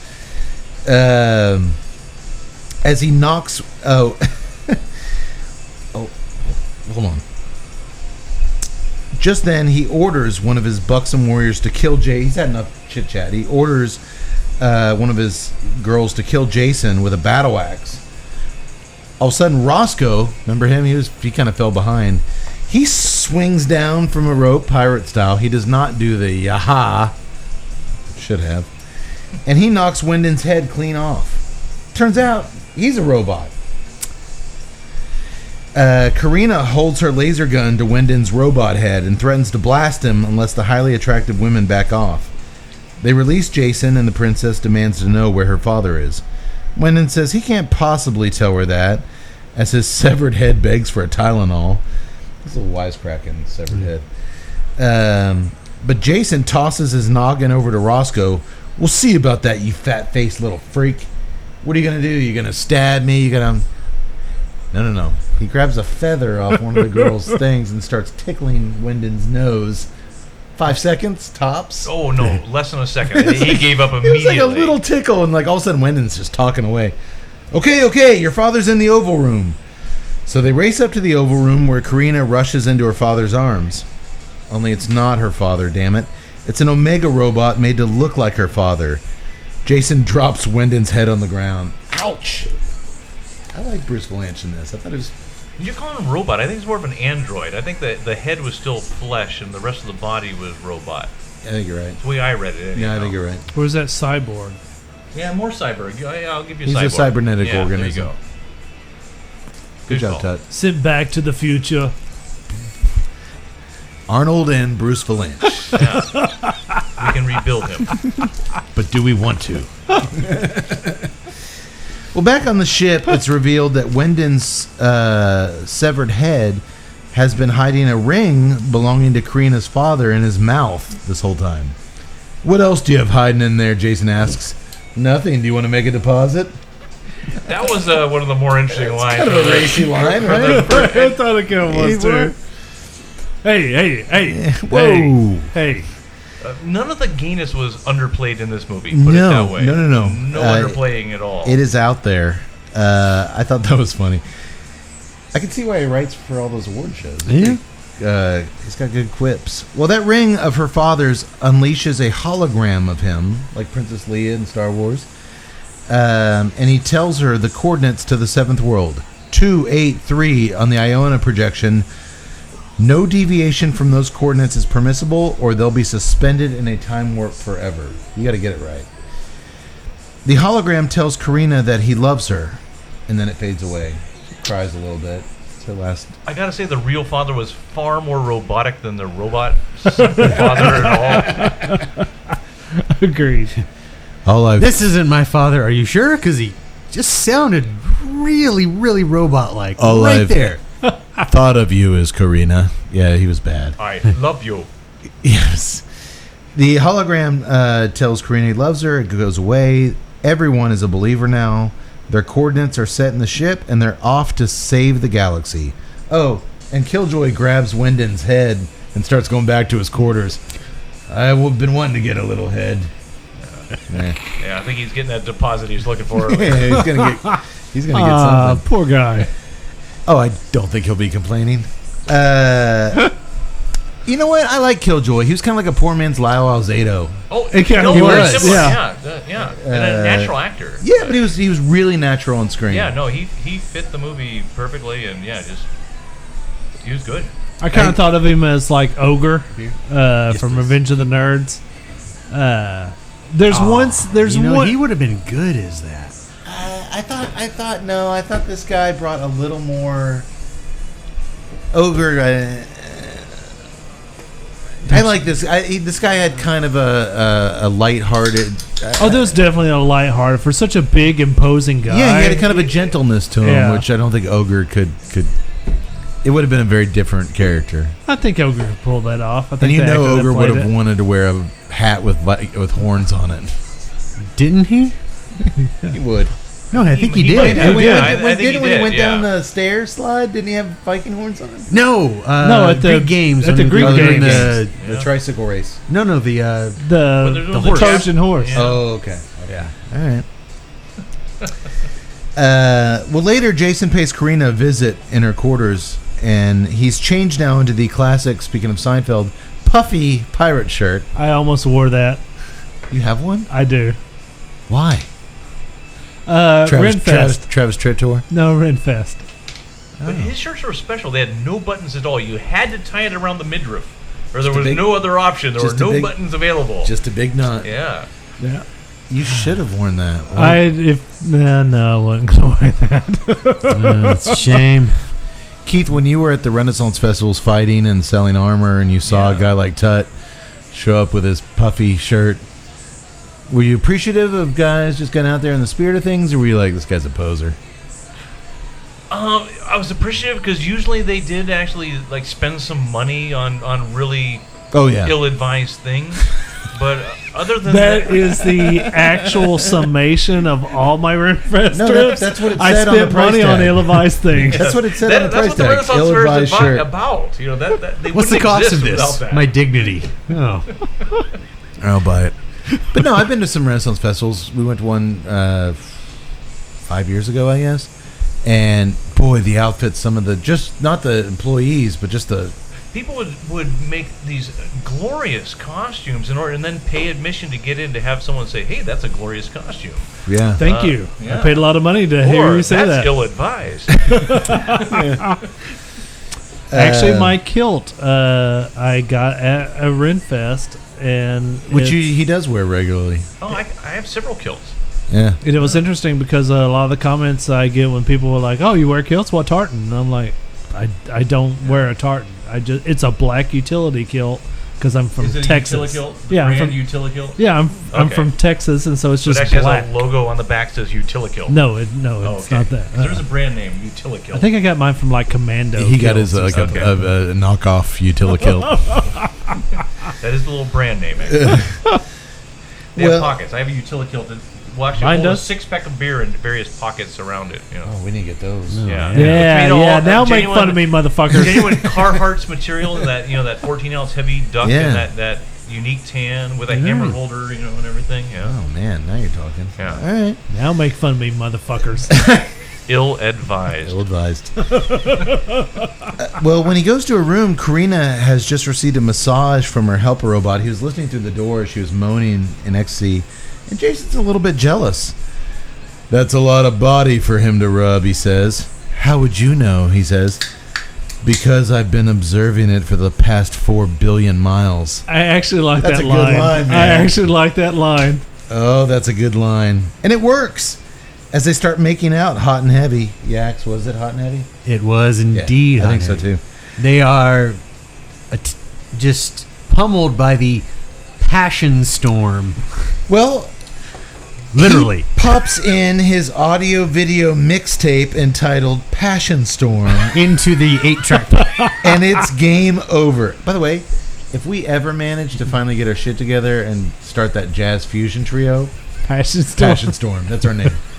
That whole scene just bewilders me, though, because they have no concept. They laugh the idea that there may be rain falling from the air, and yet he's got it on video. He's got breaking waves. He's got rain falling on them. Like, is it virtual reality? But it's creating rain on them. Yeah, which is the most valuable substance in the world. You think they've? It's quite a mixtape. It's Yeah. quite a Oh, it's a mixtape. hell Well, I think It's a in hell of a the mixtape. instance of this movie, Make It Rain literally is Make It Rain. Look how rich I am. I'm making it rain. It's playing music. It's showing waves crashing on a screen. It's raining on them. Man. So she tears off his puffy Tuttle shirt, and it's go time. As they start going at it full steam ahead, she asks him, "Shouldn't you be back at the controls?" "If you insist," he says, and then he smiles and goes downstairs on her. This is what I did to the frog. Which, don't you think she was in the back of her mind like, he just did this to a frog lady? But you're the only one who thinks he did do it to a frog. Yeah, Karina didn't. You guys didn't. So yeah.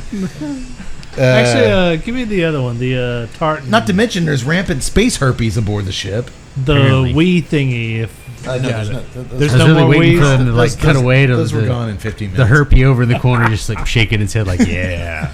Oh, they should have showed that herpy over there, like Oh. still here. Control center indeed. Okay, so we agree that the frog lady didn't enter her mind. Whatever, it was the 80s, I suppose. Anyhow, they make sweet space love as his passion storm experience projects crashing waves and raindrops cascading all over their naked bodies. Hands on top of the table, fellas, when I talk about this stuff. No. You guys never agree to that. But no, we sadly do not see Princess Karina's royal boobs. You know, I have to say about Princess Karina, though, no one has mentioned her vital importance in American culture. She was on Dallas. Not just on Dallas. She shot JR. I looked at her bio and I bitch. saw she was on Dallas, but Yeah. I was never. She is the answer to the quintessential Who shot 80s JR? TV question. Who shot JR? Which I'm surprised I didn't see it because my grandmother basically hogtied me on Friday nights after the Dukes of Hazzard to watch Dallas. But Man, You got hogtied after... Wow. Well, I can't even say it. that's another podcast. Man, that's good trivia. She's beautiful. But you know what? If she had shown her boobs, then this movie would officially And- have everything. And she's Bing Crosby's daughter. Yeah. Wow. the fact that you stumped those two, it's easy to stump me on this trivia stuff. You guys but have to understand some things about your host, Matt Cade. I come from two families, the Howells with Keith, the Cades. The Howells are extremely bright, very knowledgeable people who are just curious about everything, and they just soak up knowledge like a sponge and somehow retain a lot of it. The other side are just really good at partying and having a good time and drinking, and it's always been I know you guys are going to fight me on this, but I've always thought the Cade side kind of took precedence with me, the partying and the drinking. I know you're thinking, Cade, you're smart. No, you're always, the lack Okay. of curiosity. Yeah, You've yeah. learned so much over the years. And the other side just erased it with the rampant alcohol abuse. well, So much lost knowledge. you were there every step of the way, you son of a bitch. You can't prove that. No, I can't. I forget. Exactly. But yeah, that's, man, shot JR and Bing Crosby's granddaughter? Daughter. Oh, daughter. Yeah. Oh, yeah, I guess 84. Man. Yeah, I can't believe I let that one slip through the cracks. Good job, Keith. Hey, I'm here for a reason. And it's not just a pretty voice. Man, awesome. Well, out of nowhere, an alarm starts sounding in the control. Turns out he should have been in the control room. An alarm starts sounding. I'd venture into that control room.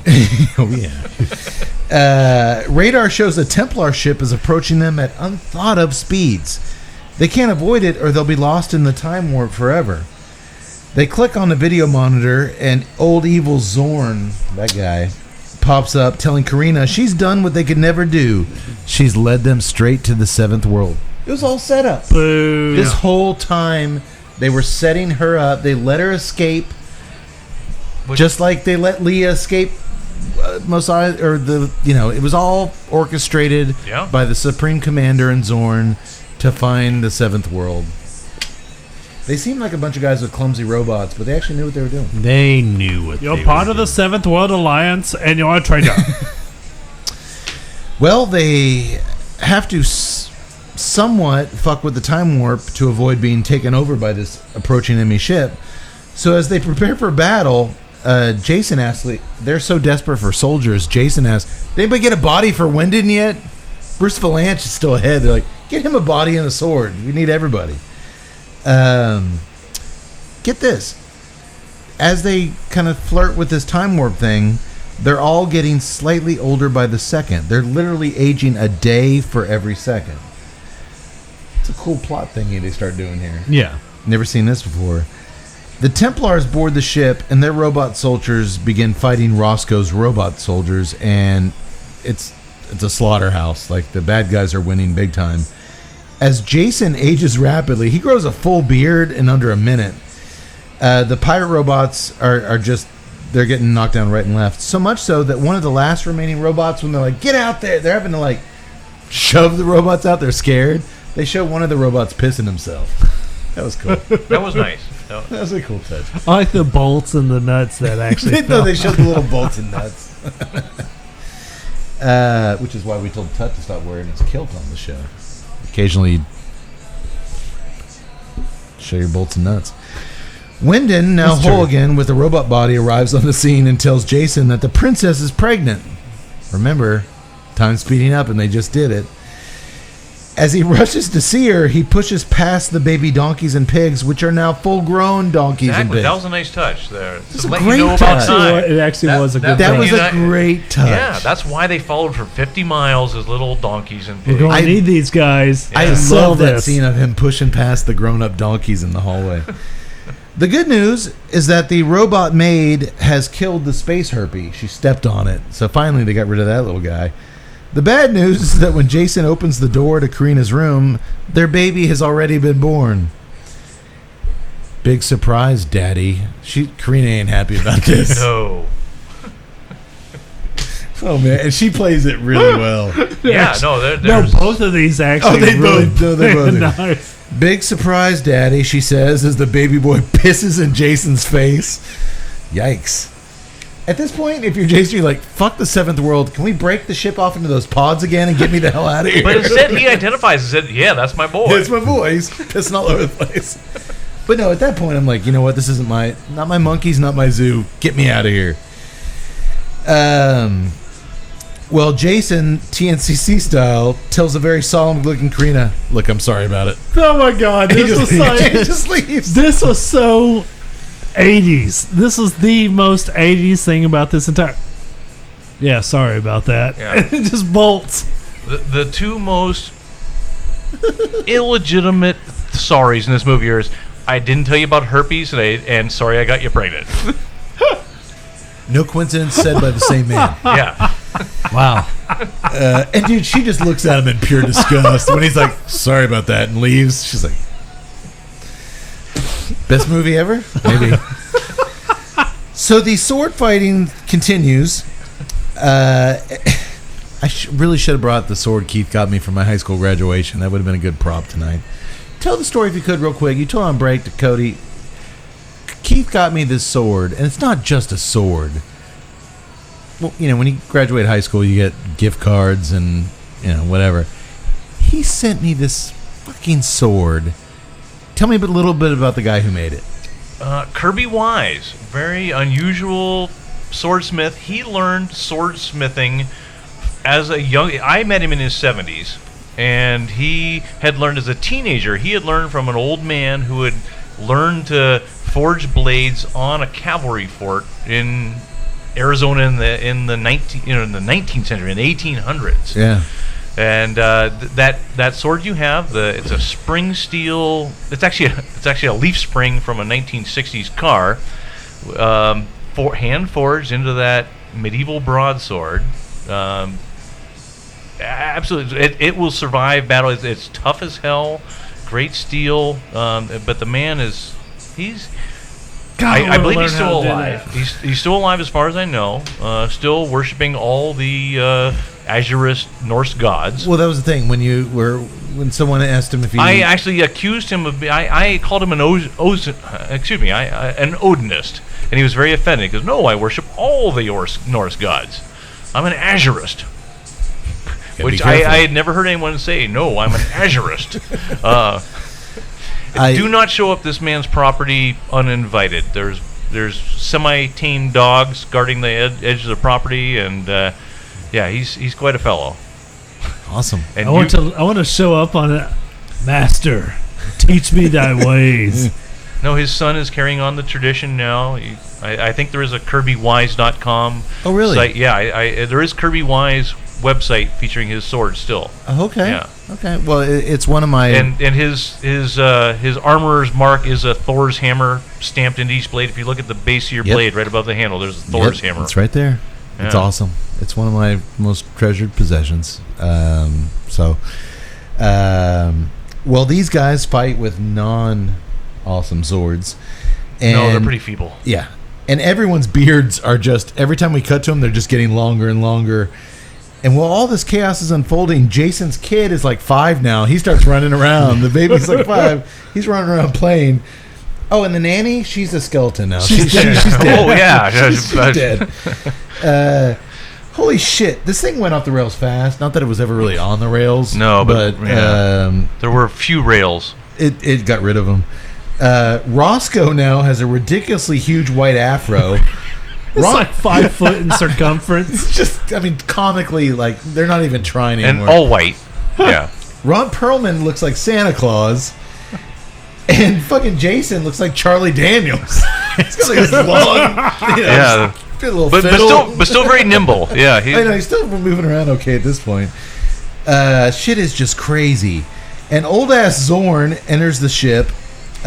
Same little template, bursts through the wall. With a new wave of robot warriors, and it seems that all hope is lost. Until that is, Jason and Karina's son, who's now 30, and played by Robert Urich, he swings down. Man. Yeah. This is a clever fucking... In another one of those shirts that ties up at the midriff with no buttons. Yeah, he's got a second touch shirt. Yes. As he's aging, though, from a baby to 5, where's he getting the clothes changes? His dad's closet, man. Yeah. Maybe. Where do you find the teenager He club? turned 30 in like 30 minutes. Yeah. I mean, how did he learn to speak? Yeah, that's true. That's not good, too. It was the 80s. And it had that nice moment when the princess's hair, as she's aged, got so long, it's catching in robots where she has to yank it through so she could tell him that her son actually was nice. She goes running over. I think that was an ad lib, but it was a good one. You know, I don't think that was refilmed or in the script. Well, the 30-year-old kid, swoops in and kills Zorn, kills the robots. He totally saves the day, slays everybody. He's the only person under 80. At this point, it's up to him. Old-ass Jason and Karina embrace. He's a chip off the old block. And just like that, we're back in the control room where everyone is back to normal. Just like that. Yeah, it was a weird transition, It was a weird cut. Like, they got through the... They got through the time warp, and they came back in the time warp somehow to the exact same place they were at when they entered the time warp. You got to hit it exact, like a pinpoint. Because they weren't 1 degree off course. Correct. You know who was? The Templars. Zorn and the Templars, when they came back, they were a degree off course, so they're toast. Screw you guys. They see now the seventh world, which looks identical to Earth, out their windshield. And it's officially time to celebrate. They won. Killjoy kisses Maida. Yeah. Him and Angelica Houston. They've been kind of flirting the whole that was time. nice. Go Killjoy. Bruce Valanche high fives a robot, and that's it. With all that water staring them in the face down on the seventh world, Roscoe looks at Jason with a smile and says, "We are officially out of business." In a good way. Yay. The end. 99 episodes in, I thought I'd seen it all. You thought you'd seen this movie. I thought I'd seen this movie. And whenever I look at my Uncle Keith now, I will think of one thing. The clampy- Frog pussy. Oh, really? I was thinking it was the clampy castration machine. And you know what? I'm actually going to accept you guys' theory, and I'm going to ditch that whole frog thing. I think you guys are right. I don't think you're ever going to let it go. Yeah. He's not. No. I think I might be right. So thank you, Keith, for picking this movie. It was You're welcome. Flash Gordon would have been fun. There's a whole thing with the boar worms, but yeah. And A lot of movies we could have done would have been great, but the fact that it turns out I hadn't seen this was just hey, if I can find an 80s action Sci-fi camp movie, flick sci-fi flick that that you I haven't haven't seen, I feel like a winner. yeah. Yeah. Yeah. You should. So kudos to Keith. Tut, you liked it? Mm-hmm. You can give a thumbs up? I will. It's fun time. It's a fun time, especially even modern days. I say if you're around that 12 to 14-year-old range, it's going to be a fun time. I think so too. And there's time for nothing you- really yeah. that bad in it. No, your Nah. first castration movie, it's about right. Yeah. It's either Salo or this. Let's go this. So 4 thumbs up on the movie. Oh, absolutely. Are we going to go 4 thumbs up on a cigar? I will. I will. I will. Yes. Yeah, Absolutely. I Yeah. think so. Yeah. Man, I really liked it. I might like it better than the La Carême that we did with Crown Heads. Man, they're I wish running neck and neck. I I'll wish- be interested to see what I scored this versus the La Creme. I gotta wait till Lawless Day to get more of these, though. I guess if I go visit the Ohio Well, relatives, I can- actually, you don't because Drew Estate announced a partnership with Crown Heads. that is a different cigar, though. but it's the same type of. It's Drew Estate Willie Herrera partnering blended with with- Crown Heads, Correct. and they are basing that project off of this cigar. Oh, are they? Yes, they are. That's good to know. And it's going to be one of their core lines, so it's So not going it's to be an exclusive. nationwide. Man, I liked it a lot. I really did. Really great flavors, good construction. Yeah, and I wish we had been able. They only had 1 6-pack of the Wee Heavy. That's why we only got one of those. I really liked it. It was good. Absolutely. both- tasted I like both of beer. them. It had a good beer flavor. Yeah, Just it was honest. and it was smooth, which man, a lot of the Scotch ales. It was really smooth. But I like the pale ale too. I actually like the Pale Ale better than the Wee Heavy. That surprises me. Well, I mean, the problem is that when you say this is our take on a Scotch, the problem is that I'm going to picture what a Scotch ale is, and if you don't match that profile, which it didn't really have the strength and the bite of a Scotch ale, so I'm kind of like, it's a little off the mark. It was still a good beer, but for some reason that the description just kind of set me off there. Keith, did the Scots and the Icelandic people get along? Do you know? Well, they're both descended from, the Scots got a lot of Nordic stock that came in there. Multiple waves of Vikings coming into what became Scotland. So There's there's a lot of connections culturally and even genetically. So well, that makes sense because this was the only beer I saw from Einstök that kind of branched out, to try a different nation's kind of style. The Scotch ale. Everything else they did was, I think they did a blonde. I'd be interested in that actually. Do have, a number of other beers. Most your general styles, your blonde. I believe they do a stout, but Yeah, no, they do a porter. Porter, excuse me. which I really sorry we didn't try that. No, they didn't have Yeah. that either. When they only had the one we had, I was thought maybe we just get a 6-pack of everything they do, but the only ones we had in stock were the pale ale and the. I'm curious on that blonde with that Icelandic water. It's a light beer. Yeah, it's but gonna be nice, crisp. Viking blondes. Yeah. Maybe they should like a little woman. Shield wall. Maybe she's wearing the little horned helmet. Which we know is bullshit. They never wore horns on their helmets. Which I bet you they did. We just haven't found one yet. Archaeologists don't know everything. no, maybe for Science. ceremonies, as not like actual battle. But now I want to go to a Chicago Bears Vikings game and be like, it's bullshit. It's all lies. It's all lies. Be like Alex Jones down there. It's bullshit. It's lies. They never had the horns. Google it. Google it. So 4 thumbs up on the movie. 4 thumbs up on the beers. Yeah, I'll I think we're a fan of Einstök. Yeah. The pale ale, added a little kick that, and I think what Tut says is very valid about the Scotch ale, but I like that they took the pale ale in a different direction, what we think of as a pale ale. I agree. Well, I mean, it follows more with the European style. I mean, yes. We say pale ale, we say IPA. Mm-hmm. Here, it's just like I said, It's West Coast. if you don't shovel in the hops, it's no good. Right. It's an IPA, right? This would be more like you put some hops in it. You put some hops in it, or did you put all the hops in it? Yeah. This is like the New England style IPA. Get out. I kind of want to go to Iceland now.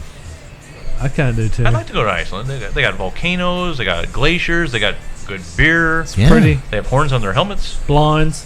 Blondes. A lot of blondes. Yeah. A lot of blondes. The Keith and I's descendants were Vikings from Iceland, actually.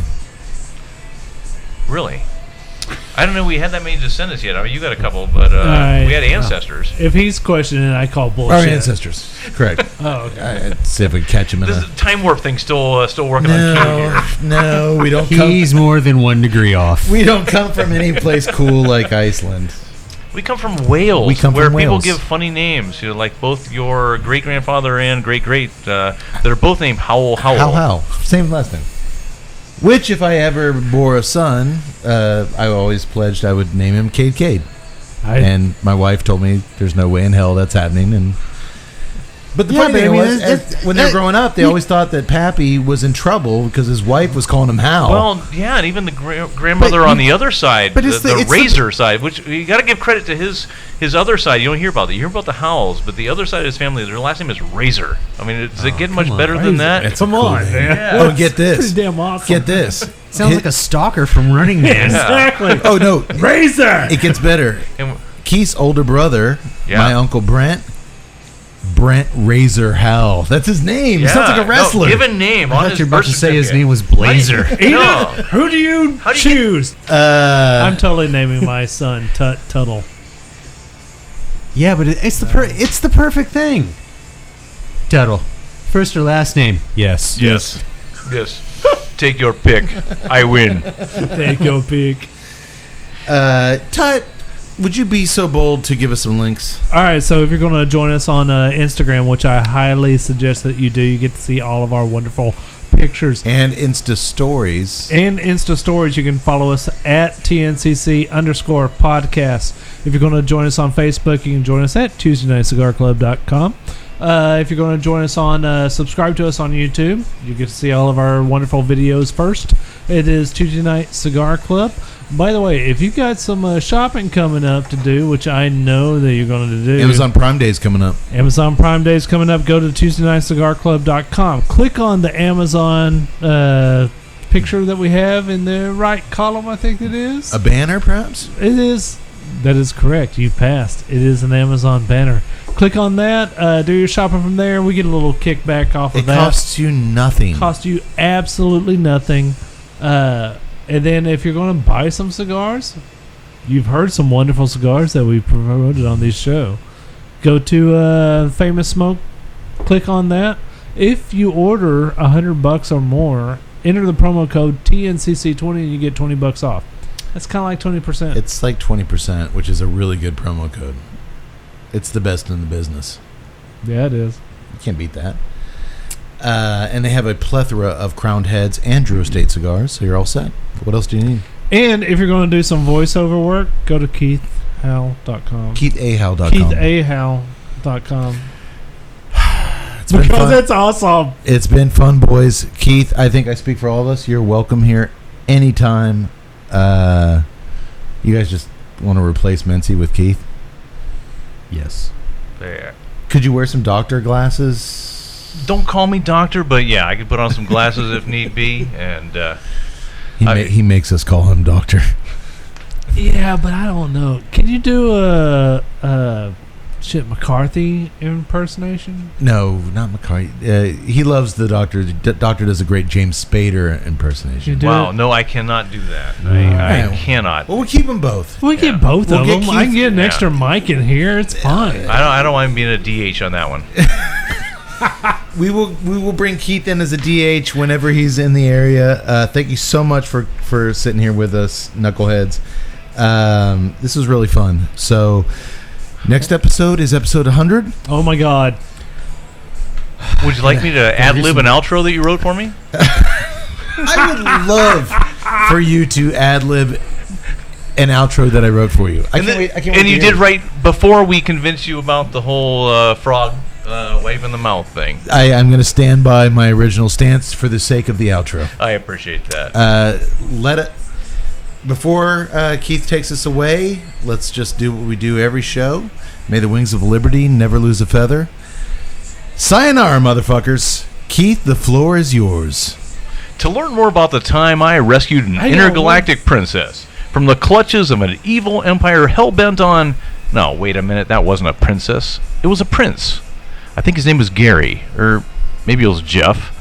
And now that I'm thinking about it, it wasn't a prince either. It was a frog. And a frog with a vagina. No, so he was a girl frog. He didn't make sweet love in my spaceship either. It was rather we made really weird frog love behind a 7-Eleven outside of Youngstown, Ohio.